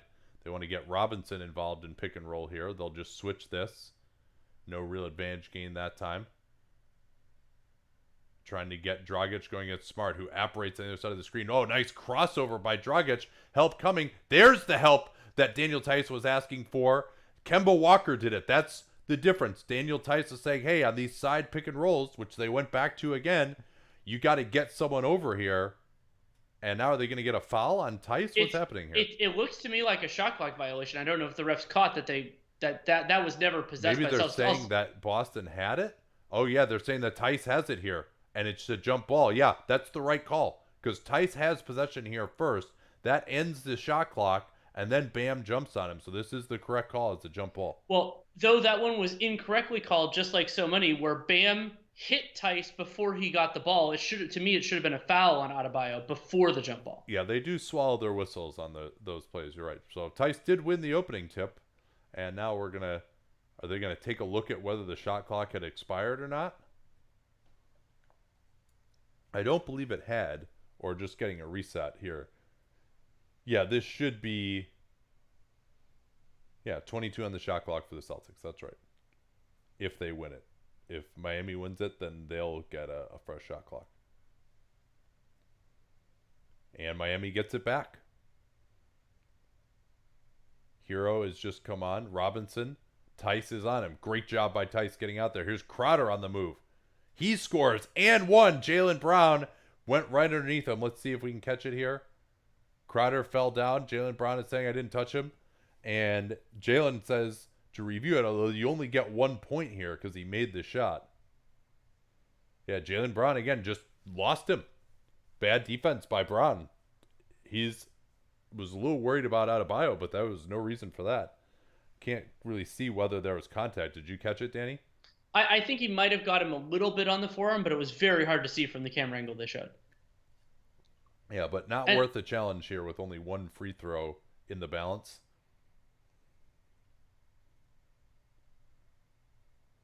Back to the 2-3 again for Miami. I think that Boston should try to get back to that look and see what they're kind of doing here. Watch how Robinson and Dragic are getting way off the baseline. As Bam with the big block on Tice, who got hit in the face. Miami looking to cut into this again. Crowder is open to cut it to 3. No. Tipped out, though. Tice is still down, Danny. He's not even back yet. And they're going to get an alley-oop, but the fate of Daniel Tice of greater import right now. And as is the dwindling of this Boston lead. Yeah, this is a 20-11 third quarter so far for Miami, cutting the lead down to 4 points, 71-67 in favor of the Boston Celtics. Yeah, and that a clear foul on Adebayo that went uncalled. It's really hard as a referee to see when guys get hit in the face on those plays because you're looking for the contact up top, not necessarily on the follow-through. So let's hit some questions here while we wait. Do you think the Celtics are a mentally weak team? They give up some bad leads from playing dumb offense. I don't think of that as mental weakness. That's bad coaching. That's not like, oh, they're not trying hard enough. They're not doing it. If they're attacking, if they're like, hey, we're attacking Bam Adebayo or we're attacking Pascal Siakam and OG, I don't think of that as mental weakness at all. All right, we're back here. And the big thing that continues to kill the Celtics in this game is turnovers. 21% of their possessions they've turned the ball over on, and usually that's in the 13-14% range as a league average. So, Well, and remember, it was concentrated in two quarters, the first and the third. They were relatively clean in the second. They built up a lead in the second, and then they didn't build a lead in the first, and they've lost it in the third.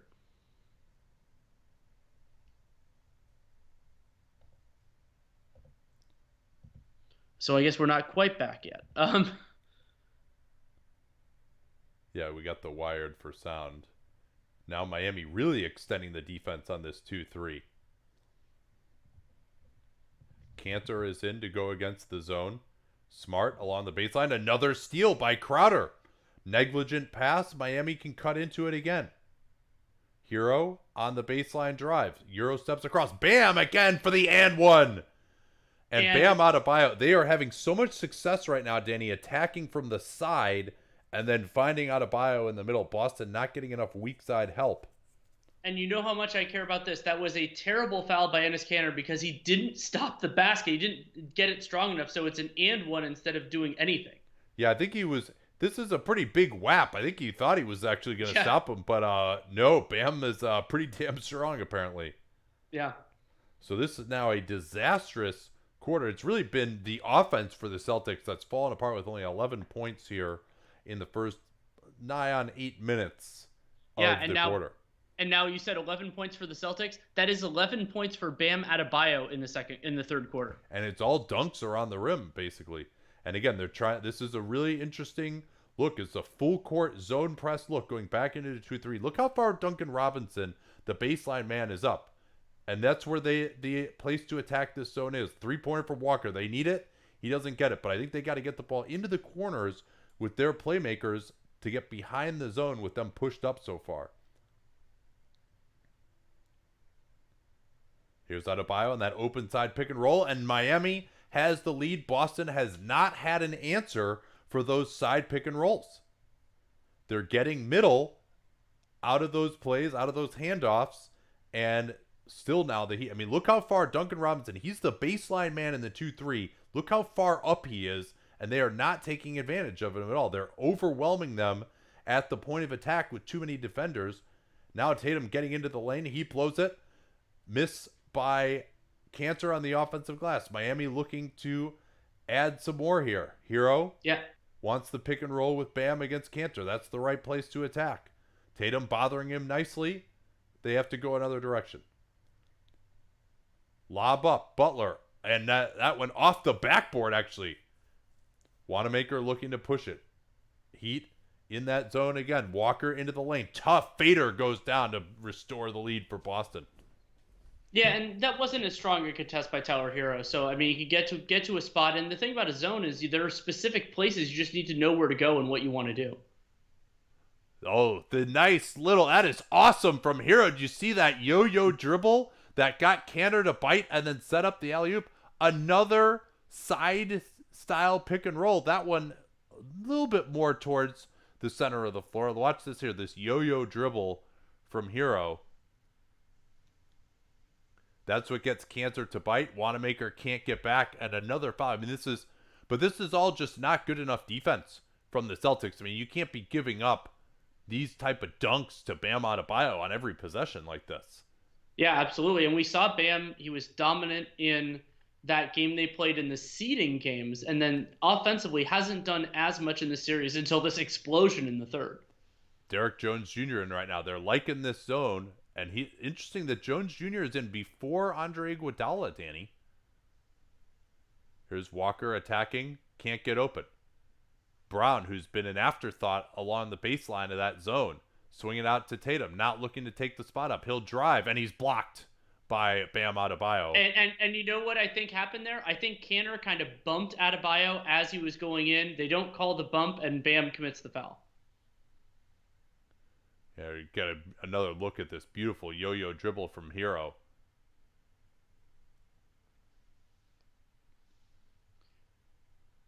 Yeah, and worth remembering, Miami had, I didn't mention this at halftime, I was going to. Miami had an 82 offensive rating in the half court in the first half of this game. I'm guessing it's significantly higher in this third quarter. They've been Yeah. getting a lot of it. It hasn't been transition for the most part. So we'll see what happens now. Adebayo's going to get a rest at some point. I think with this 2-3, they really need to get a ball handler in the middle of the full court zone behind those two guys who are trying to pressure up. And then you basically can get yourself a 3-on-3, create a fast break for yourself against this Heat full court pressure instead of just trying to work it up and bleed time off the clock. Heat also with three excellent shooters on the floor, and I think what they're going to try and do is run some pick and roll here with Derek Jones as the roll man. Yeah, that's what they're going to try. Here's Heroes. They go under on him. He'll miss that. Olynyk getting it. He'll just retreat to the corner for a quick three. Hero on the offensive glass. Robinson over Tatum. Oh, man, two great looks spinning out for the Heat. Now Walker looking to push it. Heat are back in. They're in a man-to-man this time. Tice trying to post up. Good help comes from Olynyk, but he does commit the foul. He came over and his feet made contact with Walker's feet. He trips him as he tries to go in. Yeah, and if you remember, I talked about this as being a low free throw game. I think it was 6 and 5, respectively, at the end of the first half. Now it's 14 and 10, and I believe that's before these Kemba Walker free throws. Here's something. Actually, that's after. I believe that the Celtics were 6 of 15 from 3 at halftime, Danny. They've taken one 3-point attempt in this whole quarter. You're right. Yeah, that's crazy. That's an indication of how much the Miami zone has really flummoxed the Celtics. And they just, the two places to attack really are in the full court, and then with everyone getting so high up, to get behind the defense with, Jalen Brown would be perfect there. He just has been taken completely out of it, and, he's out of the game. But Wanamaker bothering Dragic. But now he was too slow to react on the handoff. They'll switch this, though, and Dragic feels it against Tice, trying to meander into the lane. Robinson gets past Walker. Walker turned his head again. He just totally lost him, just as Jalen Brown did on Crowder late in the clock. Walker rejects the screen into the lane, tries to finish. Olynyk bothered him. He wanted a foul call, but it'll remain Boston ball.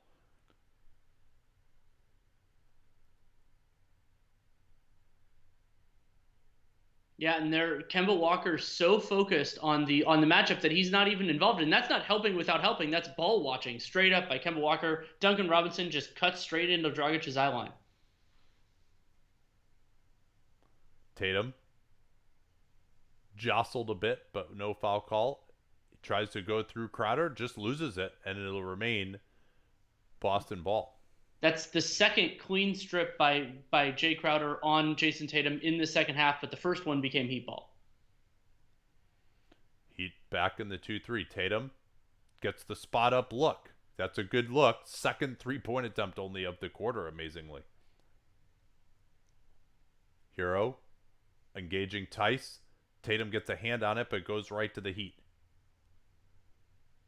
Pick and roll here. They'll just switch this with Ojale. Oh, Dragic just abuses him. That was so great. Gets him backpedaling, and Dragic doesn't care about getting all the way to the basket. Gets the easy bank shot there. Again, there's nobody in the corner on these sets for Boston, so they basically can bring these guys way up on the floor on the baseline. Now Wanamaker is run into, and that's a really bad foul by Derek Jones with 51.8 and Boston in the bonus. Yeah, because otherwise that would have just been a foul on the floor. But instead, since Boston's in bonus, non-shooting foul becomes 2 free throws when Boston has been hurting for points.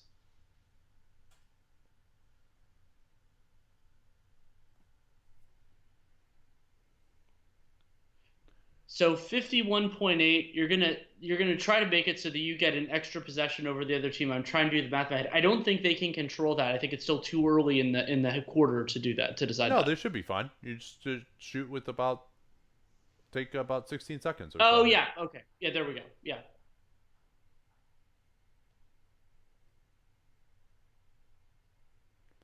Here's Olynyk. Nice job by Walker rotating onto him. Jones Jr. not really a threat off the dribble. Crowder on the move, way off. Tried to get the 2-for-1. They save it. Did that hit the rim? No, it didn't, and I think they reset the shot clock incorrectly there. Yeah. Yeah, they should have about 4 here on the shot clock. And so they're they going actually to say 3. Yeah. Yeah.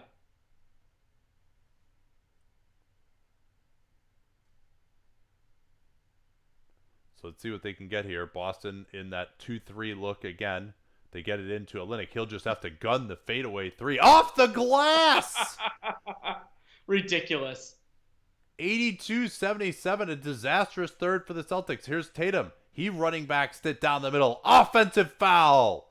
And Kyle Lowry did this a couple important times in the Raptors series. Jason Tatum uses his off arm a ton, and there Derrick Jones Jr. draws the foul. Yeah, we'll see a look at it here.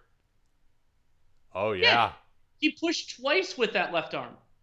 And he didn't really extend it that much, but when you grab the ball with one hand and shove off with the other, like that's clearly was his intent there. I support that call. Another Boston turnover, and Miami with a chance to build it to a 3-possession lead here going into the 4th. Pick and roll. Dragic blows by Tice. What a move. Still time here for Boston. Walker will have to trigger it from way out. Pump fake. Way short, though. And Miami, just a evisceration. 20 points. They outscored the Celtics by in what could be a pivotal third quarter in not only this game, but the entire series. 37-17 in favor of the Miami Heat. Boston only took 3 3-pointers in the entire quarter, one of which was the end of quarter heave by Kemba Walker, and they weren't making a ton of their twos either. And remember earlier when Miami was shooting 45% from 2? For the full game, they're now up to 55. So that means they were well over 60% in that third quarter alone. Yeah, I mean, between the 3-pointers for the Heat and Bam Adebayo dunking it on seemingly every other possession, big time trouble now facing the Boston Celtics, and down 2-0 would be an unenviable task to recover for them. Let's take some questions. Nurse Bo Steve, let's see. Oh, I think I might have missed part of that question. What do you guys use for the stats in the stat chart? That is RT Hoops, rthoops.net. It's a great resource, and it live updates, uses scrubs today. It's fantastic. We love it a lot. This is a good one from B Hills. This is something we haven't talked about at all. Would Mike D'Antoni be a good fit in Philadelphia? My instinct is no. However, I think that D'Antoni, one of the underappreciated parts for me is that there's always this idea of like, oh, he likes a very specific player. To me, there were elements of similarity between the Rockets and the Suns, but there were also a lot of differences. And so I think he can use high-end talent in different ways, but it's very hard when they don't have sufficient shooting. And that is going to be a real problem in Philadelphia as long as they have their big two. Yeah, not only sufficient shooting, but I mean, they don't have a decent pick and roll ball handler on the team. Yeah, that's the half court. And so it would have to be a totally different way of playing for Mike D'Antoni. And Mike D'Antoni, he never really liked the post up at all. And so he's got maybe the best post up scorer in the league. I wouldn't call him the best post up player necessarily, but just in terms of a points per possession when he gets a shot off in the post, Embiid in terms of volume and efficiency is the guy. Let's see. So Bontemps tweeted this out, Danny. -20 third quarter is Boston's worst quarter of the season. Wow.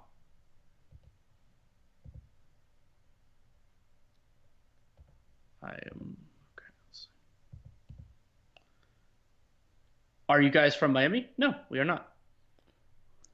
Oh, Kiki, you guys mentioned Derrick Jones Jr. as a possible target for the Mavs this offseason. Do you see him as a bench piece that mostly plays when Porzingis is on the floor? Or would he potentially start?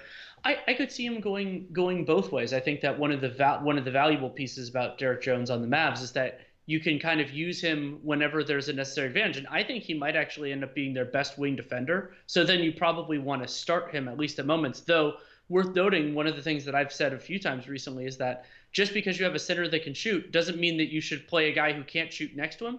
But I think there will be times, the idea behind Derek Jones Jr. is that he could be a part of the rotation, maybe not starting every game, maybe not closing every game, but just an option for Rick Carlisle to turn to.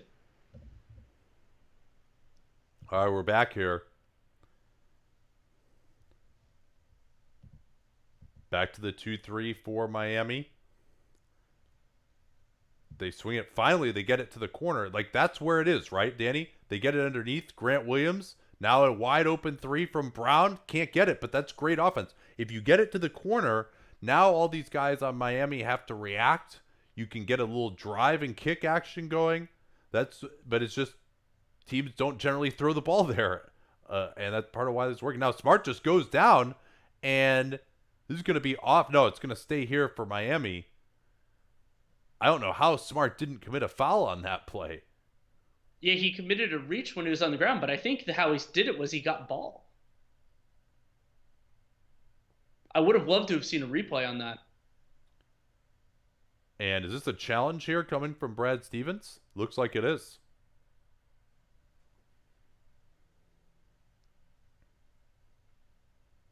What is the challenge here? They called it Miami ball. So I think they're going to say that the Hero just lost it. That seems like a low utility challenge. Yeah, I mean, if you can be 100% right, though, and also, like, the chance to push it to 9 here early, you just missed the first shot of the quarter. I there's only a quarter left. I mean, if you're right, I think it's worth it. I think it's really about, if you have a 95% chance of believing that you're correct. And I mean, one of the good things about out of bounds, Danny, is you have a higher success rate generally on those if it's at this point than on a foul where it's a judgment call. Just to lay through the foul situation so we have it. Tatum has 4. He is the only player with 4 fouls. Guys with 3. Tice, Smart, Jalen Brown, Bam Adebayo. So we should be pretty clear. Tatum is the one. I mean, Tice can get him in bunches too. But I think this might not. Hopefully, this isn't a game where fouls are definitive. Yeah, people saying in the comments that this isn't a great challenge. I mean, you're basically, the Heat expect to make about a point per possession if they keep the ball. So if you basically add a point to your own ledger here, most likely there is a danger of them going up 9, keeping the momentum going early in the fourth. I'm not a huge momentum guy, but that's the thought of it. I mean, it's really about, would you rather have 100% chance of getting a challenge that's worth 1 point, or would you rather have a 25% chance of getting a challenge that's worth 2 points? I think that's kind of the thinking here. And you don't know that another challenge possibility is going to come along. You also, if you get into the last 2 minutes, you might have to challenge using a timeout at a time you don't want to use it, which is kind of what happened to Stevens on his challenge in the last game. So if this is 100% chance and it's in the fourth quarter, I say take it. This is an interesting question of basically what team do you think will benefit the most from a change of coach this year? The Knicks seem like a possibility in terms of wins and losses just because Tibbs has a very different approach. And I'm going to say something interesting here. The team that I think would benefit the most from a change of coach is a team that will not change their coach, and that is the Minnesota Timberwolves. I just don't think Ryan Saunders is the guy to maximize this team, and he appears to be set there. And there's some really good coaches on the market. I wonder if D'Antoni would have an interest in taking the Minnesota job were it available. It could also be New Orleans, depending on who gets that job. I mean, I like Green Gentry, but I think that there's room to grow. So the Celtics do win the challenge, according to Tim Bontemps. A question from Namir Baker coming in late, so sorry if you guys have done this. Is Miami forcing these turnovers, or is Boston spraying it all over the court? I think it's been a little bit of both. There have been some unforced errors, but a lot of forced ones too. I think Miami's done a good job. Yeah, they've had some nice digs, guys reaching in. They've got a lot of length on the perimeter. So, yeah, we're going to see it here now. Yeah, it's off his thigh, pretty obvious. And wow, I mean, look at this play by Smart. This is unbelievable. I mean, that's actually a foul, though. Like, the way, do you see how he, slides into his legs? That should actually be a foul. It's, kind of a dangerous play, honestly. But still, to get it there, Now we see again they're Hero is the baseline guy in the zone, and he's all the way up at half court, so they got to get it over those guys' heads to attack. Step up screen. Now they get it to the corner. Brown going right through Olynyk, and they're going to get a blocking foul on Olynyk. He tried to step away, and yeah, I think that's a reasonable call. So Jalen Brown got the open corner three. Now they get it to him again. I wonder if this is really something where they're saying, hey, you got to get to the ball to the baseline, because they've done that now at the quarter break a couple of times. And Brown, maybe it's also because Brown, who hits the first free throw, is one of their main attackers in the game now with Walker out. And so he's more comfortable attacking from the baseline. But whatever the reason, this is much better process, these first two possessions from the Celtics.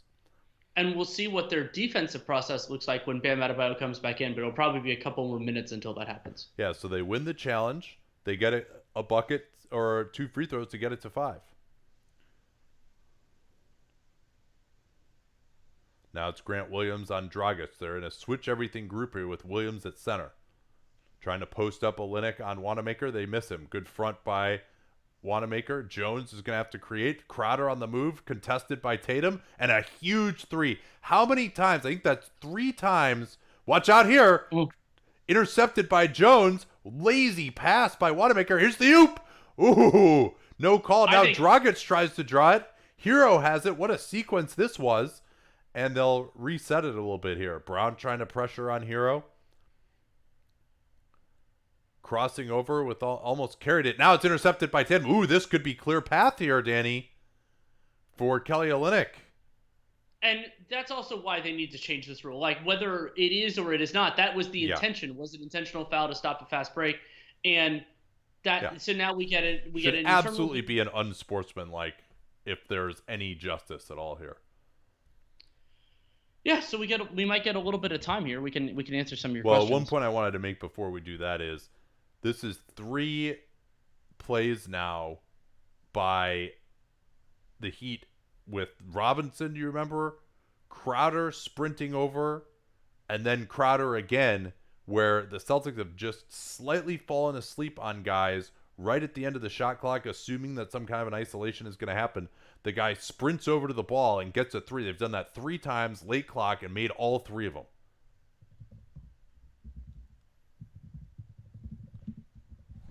Yeah, again, I mean, the rules just got to change. It just has to change. Like, number one, I mean, whatever. You guys know. You've been watching forever. I don't need to go into this rant again.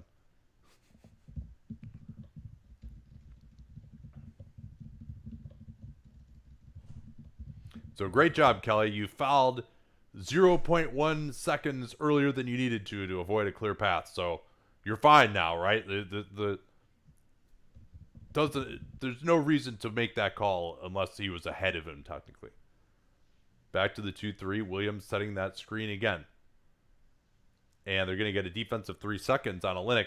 And we've seen this now a couple times. I mentioned this where they're setting that screen on the outside of the 2-3 man. It's Williams stepping up to set that. Now you're forcing that corner guy to come up and engage on Jason Tatum.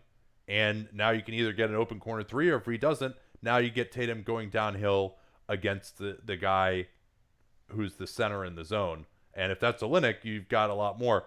Incidentally, this Heat zone looked a lot better without a bio out there. Get just a Mitch. Yeah, they're trying it again here with Williams. He's just setting screens all over the place now. They swing it around. Smart on the drive. Engages Olynyk. Jones got him from behind. That might have been a goaltend. I'm not sure whether he just missed that or Jones got a piece of it. I think he might have blocked that, Danny. Here's Olynyk. Pick and pop over Tatum. That misses. Celtics looking to push it. Heater back. Wanamaker throws it behind Braun. Almost intercepted. Now Braun working into the mid-range.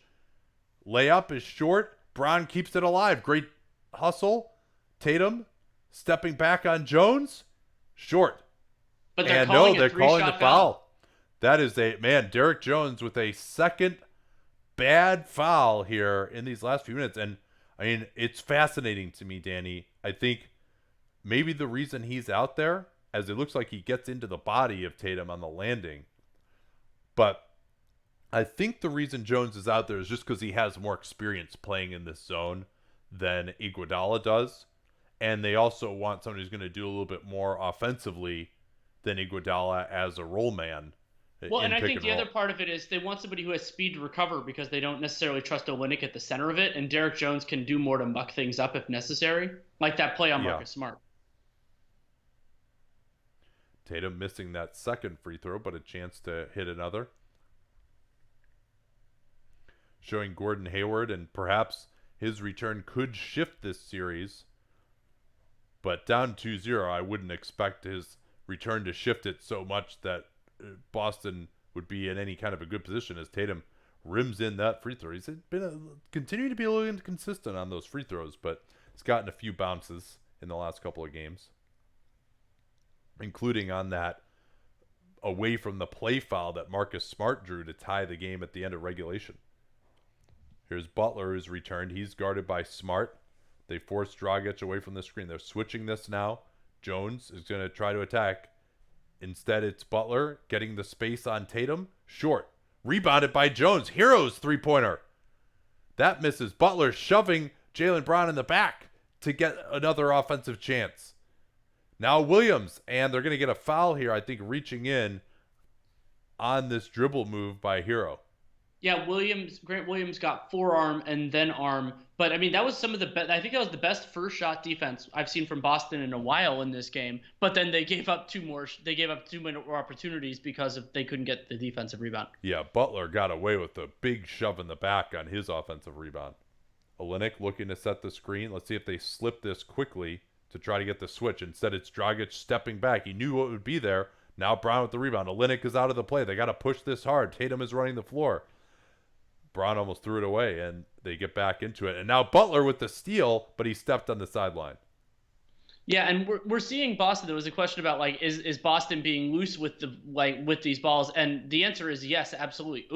That was that Wanamaker. Right knee of Olynyk falling into Derek Jones. So hopefully he's okay. Yeah, and that was a push by Brad Wanamaker that did it.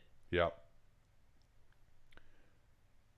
Yeah, Jones already got the sleeve on that knee. I wonder if it's been bothering him already. So back to the 2-3 here. They're bringing Wanamaker onto the near side off a couple of screens. They get inside position for Brown, and he's going to get fouled.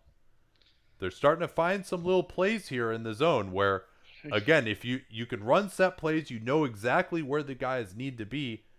Dragic was worried about Wanamaker popping out as Adebayo is going to return here. And Nate, a quick interjection. That is Miami's 4th foul during the quarter, so Boston is shooting free throws the rest of the way. Fouls in the second and fourth by largely second units can often change the complexion of a game. Yeah, and kudos to ESPN for giving us the bonus graphic when they're not at 5 fouls. Here's a deep 3 from Smart. That misses. Boston has had some chances with good looks from 3. And their defense looks much better with this switching unit with Grant Williams. Here's Dragic trying to draw the foul. Another no call. And Williams gets back in for the rebound as well. Now it's Smart pushing it. Brown works in. Nice jump stop attack by Jalen Brown without traveling. It's so hard to have your feet come down at the same time and not travel on that move. And so now it's only a 3-point margin with 8 minutes to go in the fourth quarter. Yeah, and Boston really doing it with defense here. Only 3 points for Miami in 4 minutes. Here's Dragic that time. Works a little bit better. They don't switch this fast enough. Wanamaker really didn't give Williams a chance to get out there, and Dragic was already started by the time Williams switched onto him. Here's Wanamaker on the drive, swinging around. Tatum not looking to take that 3. He's got Williams in the corner. He doesn't look to the corner. The corner is what is open. Again, they're missing it. And now Butler gets a hand on it. And so now Boston has it. They only have 5 seconds for a sideline out of bounds to try to generate a good shot.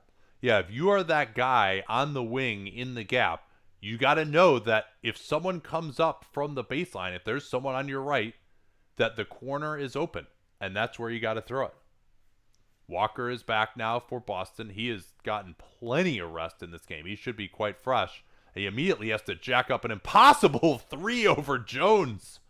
And Jones tried so hard there not to foul and ended up not fouling, but Kemba Walker drills the 3, cuts it to a 2-point margin. Yeah, Boston doing it defensively, though, here with this switching group. Let's see if they stick with that now with Williams at center. Dragic, they try that same play again. Nice pass to the weak side. Butler did not want that three. Cut off nicely by Tatum. Now it's Hero. He carried the ball and didn't get called for it. Now he goes along the baseline. Smart with the interception. Late clock. They're not going to get it off. Shot clock violation. Great defense by the Celtics. And I think Miami, they don't really have a shot blocker in the game right now. They need to be more aggressive taking these shots around the rim instead of kicking out. And also, Miami generated a clean shot there. It was just Jimmy Butler didn't want to take it. Like, when you turn, oftentimes the shot you turn down that's open ends up being the best shot of that possession. Back to the 2-3. Again, Duncan Robinson is in. They get into the middle to Smart. Walker, closed down by Butler. He'll drive it. Has to kick out. Almost intercepted. Jones goes down, and now Brown loses it out of bounds. Great defensive possession by Miami as Boston with the fumble fingers. Yeah, and Jason Tatum rushed that pass. He threw it. Brown was trying to move back to the corner. Tatum threw it where he thought he was going to be, and they had basically a 3-on-2 and didn't take advantage. So this is probably, I want to see whether Stevens going to go back to Tice or not. I would stick with Grant Williams here. The Heat having trouble generating a shot. Here's Hero on the drive. Offensive foul. Smart took it. Coming in off of Butler. Remember, Danny, that Butler, he's just kind of hanging out in the dunker spot. He hadn't taken that three the last time, so Smart knows he has the freedom to step up, and he is there all day before Hero impacts him. Yeah, and something, though, to remember, you talked about how, and it's true that Boston switching has flummoxed the Heat. It hasn't been as much with their best players on the floor. We'll see if it keeps working. So Tice is back now. Let's see if they stick with the switching or they go more conventional. Smart into the middle of the zone. Tatum looking to attack. Hero disrupts him. Walker on the drive. He goes glass. Short. Boston has had their chances to tie or take the lead. Now Miami will try one more. Couple of screens here. Butler attacking Walker. Leaves it way short, but it's going to remain Miami ball. Yeah, I mean, he had the passing angle there and instead passed it to the bottom of the rim.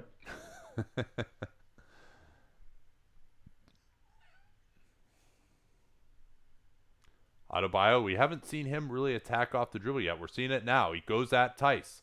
Fights up a shot off the glass. Tries for the offensive board and cannot get it.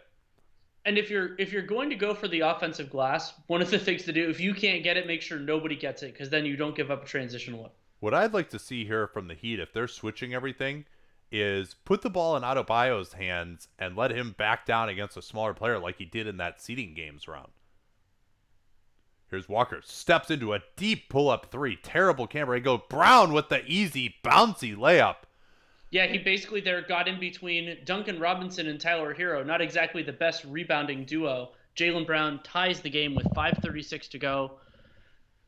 It is a 12-5 run so far to start the fourth quarter for the Boston Celtics. That is low scoring, but as you said, they've done it with defense. Yeah, to start the quarter and finish more than half of it, actually. I mean, it's really been that switching that is causing a lot of problems. Going to take off the old stats here so we don't spoil anything for you guys.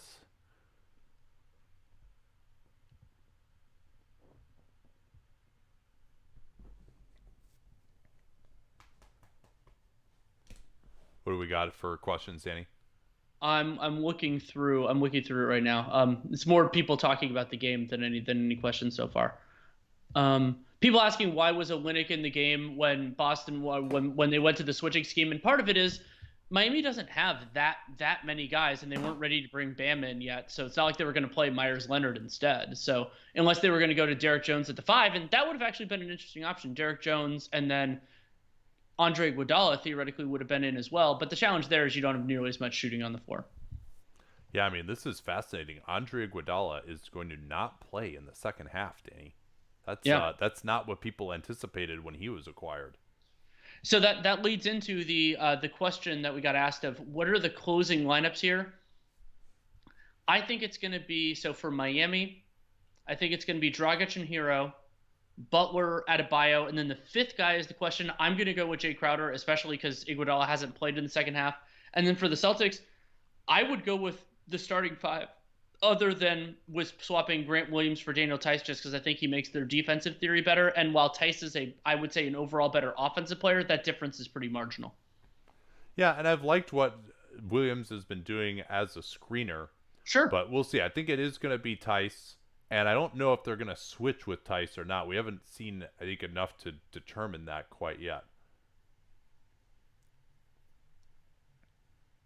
Is TikTok trying to get all of their ads in before they have to go out of business? Maybe. Is trading for an injured Jonathan Isaac a better choice than overpaying Derek Jones Jr. for the Timberwolves? Well, I don't think they can really overpay Derek Jones Jr. by that much. They have the mid-level exception available. I think Jones is a capable player, and I'm it would be interesting to figure out what Jonathan Isaac's trade value is, but I'm assuming Orlando's still going to value him highly because he's their most talented young player, and they have restricted rights. So if they want to wield those and just see where the market is for Isaac after next season, they absolutely can. Yeah, I don't know what a deal between Minnesota and Orlando for Jonathan Isaac would look like. Although I mean, understand the thinking of that he would look good for them playing next to Karl Anthony Towns potentially, but he would have to actually be on the floor too, of course. All right, we're back here. We'll reset for these last 5 minutes or so with the game tied. And I'm interested to see what the Heat attack is going to be. The switching was what they went to take the Heat out of that pick and roll game that had been so effective with Dragic. And so are they going to have to are they going to go back to a conventional pick and roll defense with Tice? Let's see it. Yeah, they got Tice guarding Jay Crowder, interestingly, so they can switch all this stuff with Bam Adebayo. But then Tice just loses Crowder, and now Adebayo gets it taken away by Smart. Great rebound by Smart. And Boston can take the lead here. Brown pushing it up, going right at Adebayo. Out to Tatum, not ready to take the three-pointer off the dribble, or off the spot up, I should say. Now it's Walker. Heat back in a man-to-man defense. Tatum into the lane. Tao gets the dunk as Tice with yet another one of those moving screens right into Adebayo. Boston with the lead. Now it's Tice on Bam. Hero, big three. That's off. Not much on the offensive glass for the Heat. Brown looks to push it up again. Smart. Back to goal against Robinson. Tough to see whether the Heat... Yeah, it looks like the Heat are in man-to-man here with Brown cutting through. That exposes whether in man or not. And now Walker with the three off the dribble. They go at Duncan Robinson back in man-to-man. They don't want to switch Robinson onto Walker, and that leaves Jimmy Butler behind the play, and Walker has had the touch from three today. Smart calling out the defense. Butler, with Tatum trailing behind him, tries to draw the foul. Instead, it's Adebayo. His little floater goes down. And so we're seeing Boston, now that Miami's kind of changed their approach, we're seeing Boston finding easier places to attack, partially because Duncan Robinson's on the floor. Yeah, Dragic still getting a rest. Looks like it's back to the zone for the Heat. Here's Butler saving it. Left-handed save behind his back, and he's going to get a dunk out of this, Danny. What a play! And you know who blew that? Jason Tatum lost track of Jimmy Butler because he was out of bounds, stopped running. Jimmy Butler kept running, gets a dunk. Yeah, there's been a number of plays where Tatum's effort has been lacking today. Into the center of the zone. Here's Tatum. Does not want that three-pointer. Why doesn't he take that spot up, Danny? I don't get it. Now here's a drive from Brown into Adebayo, and Adebayo is going to get hit in the midsection. Yep, but that is a foul on him. He does not have his arms straight up. Did Jalen have his knee up? I didn't see clearly there. Yeah, you would assume that's where the contact takes place. Yeah. Yeah, but I mean, again, like, it's not possible to jump without doing that. Yeah, like, one-footed it's literally impossible to jump off of 1 foot without lifting your other leg up, and hopefully this isn't looked at for a potential flagrant, and it is not. Brown missing that first free throw, though. He's a little leaning forward in an odd way. Yeah, I mean, this is just not good enough from Kemba. And then, yeah, Tatum just stopping. I guess he just assumed that the ball was going to get saved back into a Celtic.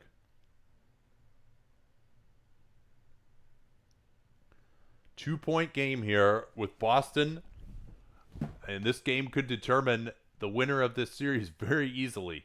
2 screens now being set for Butler up top. They'll switch Tatum onto him. Rejects the screen into the lane. Easy play there, and they got to go back, Danny. They got to go back to Grant Williams and the switching.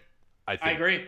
That was harder for Miami to generate seams and get close to the bucket. Like the Butler is attacking in pick and roll. He's getting exactly what he wants. Here's Brown into Smart. They're back in the 2-3 again. Walker wants to take it, but they've bled a lot of the shot clock already. Smart attacking. Tough fadeaway over Dragic. Great defense again by Dragic. But once more, that right there, Goran Dragic is the corner man in the zone, and he's all the way up on the wing, and they don't have anyone in the corner to force him to guard someone down there. Now Tice with the steal, but it goes right to Dragic. They've got 8 on the clock. Dragic accelerating, goes into Kemba. Kemba blocking foul I think that's called. going to be a blocking foul. But that's only Boston's second foul of the game. So are they going to call this a shooting foul? Yeah, I mean, this would be another one of those just garbage shooting fouls. And I mean, Kemba about as there as you can be, I would say. Yeah, here again, the conventional pick and roll defense, the Miami Heat have completely abused the Boston's pick and roll defense here. And they are calling it a shooting foul. Dragic rimming in the first to give Miami the lead. And I think this is a real failure here by Stevens again to not go back to Grant Williams. That worked so well. I mean, now this one is definitely, I think on review would have been a charge, but no. Well, and then remember, they don't have a challenge left because Yeah. they used it on that smaller play. But, I mean, that was a successful challenge. So they're back to the 2-3 again. They have not had success attacking the 2-3 with Tice in the game either, by the way. Grant Williams is a rookie, so he remembers playing against zone defense. Here's the deep 3 from Walker. Oh, that just rims out. Could have given Boston the lead. Okay-ish look. And Miami can push it to 2 possessions here. They want to involve Tice in pick and roll. Switching it with Smart holding Adebayo, no call. Butler tries to step back and draw the foul. He can't. Here's Dragic going at Tice, who's defended well. Tough fade away from Dragic for 3. And I was just about to complain that Miami was using Butler to attack Tice instead of Dragic. They end up with it late. Dragic hits a gigantic 3. Here's Walker getting into the middle of the zone again. Has to give it up. Smart with the 3 to answer. Tatum on the offensive glass. This should stay Boston ball as Dragic kept it alive. And this might end up getting reviewed, but I think it could be a relatively quick review. Yeah, this is a really difficult shot here. And Tice, they did go to the switching that possession with Tice. And Dragic with a really, really tough fading 3-pointer.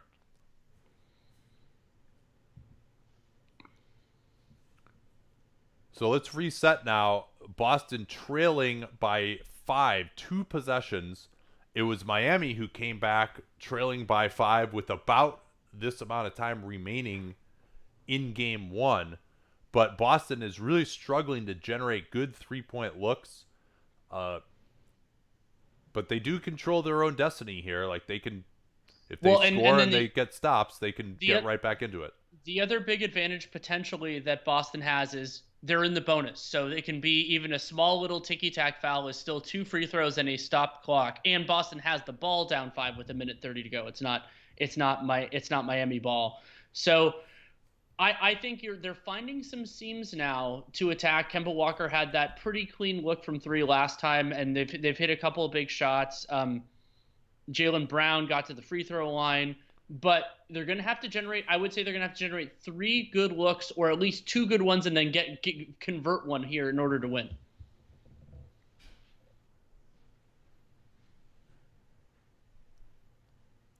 Yeah, we'll see what Brad Stevens has set up on the baseline out of bounds. Yeah, that's a good question in the comments. Do you go for the super defensive look? I mean, Iguodala hasn't played all half, so I'm not sure he can really be ready at this point. Yeah, you don't want to, even if it's different than a shooter, you don't want somebody coming in cold. All right, so here we go. 2-3 again for the Heat. Celtics will have a fresh 14 on the clock. They get it into Brown. Oh, Butler with the steal. He's going to attack Walker. Gets it to Crowder for the layup. And that's probably the ball game. It really probably is. And Butler and Crowder have been awesome at the top of that zone getting steals. Now it's Walker. Brown's 3. They desperately need that, and they get it. So it's back to 4 now. And Boston will have 2 possessions left in this game. If they can get a couple of stops, they might be able to do it. And what do we got here? Nothing, apparently. Just an inexplicable delay. All right, let's see what the Heat are going to do. They're going to dribble the air out of the ball for this possession. Presumably, they're going to involve Crowder screening for Tice. That's what they do. They get the switch. Dragic backs up. Tries to step back. Tough mid-ranger. Oh, Dragic again over Tice. Stepping back to his right. So Boston basically needs a perfect game here. They need 2 scores and stops. Well, and they need 3s. Here's Smart into Adebayo. They didn't look for the kick out. Brown will take it, though. He just hit one and he hits another. Boston still breathing, but they got to actually get a stop here. And that's a failure by Dragic. You have to assess the situation, and nothing is more important than stopping the 3 there. Yeah, I mean, if that I couldn't tell whether they're in zone or man because it went so quickly. So now they're going to try to go at Tice again, surely here. That's what they do. Dragic kicks it out. Wide open 3 off the miscommunication. That misses. Oh, no box out on Adebayo by Tatum. Brown and Tatum both, but now the Heat just lose it out of bounds. Yeah, I mean, it was a 10-second differential. If they hold it and get the shot, remember, they're up 3. They could have even done some intentional fouls there. Instead, Jalen Brown pressures Jimmy Butler, and Jimmy Butler just loses the pass. He doesn't watch it all the way through. So now Jones is in. Let's see who the Heat go to here. I don't think we're going to see Iguodala, but probably either Dragic or Hero are going to be out. Yeah, Hero is out. Jones is in at the top of that zone. Crowder now playing on the baseline. Here's Tatum. They get it to a wide open 3 for Brown. Oh, he misses it in the corner, and they got a foul here now. What are they doing? There, they finally foul Adebayo. Man, Bam should have passed that. I think Dragic should have made himself more available and just give it to Goran. Well, and that Spo got away with one on that because particularly if you're going to put in Jones, you should, in a situation where a 3 beats you, no way you should be in the 2-3 where you just throw it to the corner and you're wide open for a 3. Like, you should just be switching everything with your great defensive personnel out there to avoid giving up a 3. But yeah, Brown missed it. He had just made 2. That was 2 different plays where Miami, I think they missed the whole point. And it was Dragic both times, actually, where the whole thing is don't give up an open 3. And both times it was Jalen Brown that got open, drills 1, misses the second. Yeah, and if he had attacked a little bit harder after missing that shot for the offensive glass, which, by the way, in that situation, as you've often talked about, every Celtic should be hitting the offensive glass. And, it got tipped around. They could have gotten that with a little bit better of an effort. But now Miami will have a chance. They are not in the bonus yet, correct? Miami is not in the bonus. Boston has 3 fouls, and I believe oh no, so they're not in the bonus yet, but they will be from the next foul on. So it should be another. Oh, so then I shouldn't kill Bam for not making the pass. Miami wasn't in the bonus yet. That's totally fine. Yeah, and that Butler steal is so massive now. They've just gotten so many plays, those sharks at the top of that 2-3 defense, and you can gamble there because you know you have a zone behind you. And we've talked a lot about how the possession game can be swing on a couple different things. This time it's basic. Turnovers, 19-9 in favor of the Heat. That is ridiculous, giving them extra possessions. Great job by Miami. So they get it into Butler. They're going to trap him here. They don't have time for any of this farting around. They got to follow him, and they do finally. Well, and Boston really doesn't have time because they're going to have to score twice here. They do have 2 timeouts, so they're not short here like they were in Game 1 and at other moments in the Toronto series. But assuming Jimmy Butler makes at least one of them here, it's going to take time to get shots, and it's going to take time on the first one for the shot to be in the air. Oof. Butler rimming him in. We've had a lot of free throws rim in this game for both teams. So, of course, the Boston's going to call timeout here. The most important thing is get an open 3, get it quickly. But something to remember for Miami here, remember they only have one timeout left, is have a plan if Boston makes the three to inbound the ball without having to call the timeout. Get it to a good free throw shooter right away. Butler hitting 2 free throws, and now Boston's task difficult indeed. They must get a 3-pointer and then hope to deny the ball in bounds. Miami still does have one timeout left. This is Well, pretty and academic at this point. here's one other thing for Miami. If at any point a Boston Celtic has the ball inside the arc, foul them, because then that makes the chances, unless it's like a silly and one, that makes the chances of them getting 3 points on the possession almost zero. And if Boston doesn't get 3 points on a possession, they're not winning. Yeah, even if they were to miss intentionally, I think that might be a little too cute when you're up 5, necessarily to not allow any time to go off the clock. Oh no, I mean, I'm just saying I'm saying after a catch, like at some point in there. yeah, I don't know that I would do that. I think I would just rather play it conventionally when you're up 5. There's just too much chance that like maybe they get a 4-point play or something. Like I think you're in such a dominant position. Like why potentially mess it up? All right, so it looks like they're back in the 2-3 again. Cantor is in, presumably for offensive rebounding purposes. Maybe they'll try and get the ball into him right at the front of the rim. Yeah, that's what they're trying. They tried the alley-oop actually to Brown, but the pass was too low, and that's going to do it.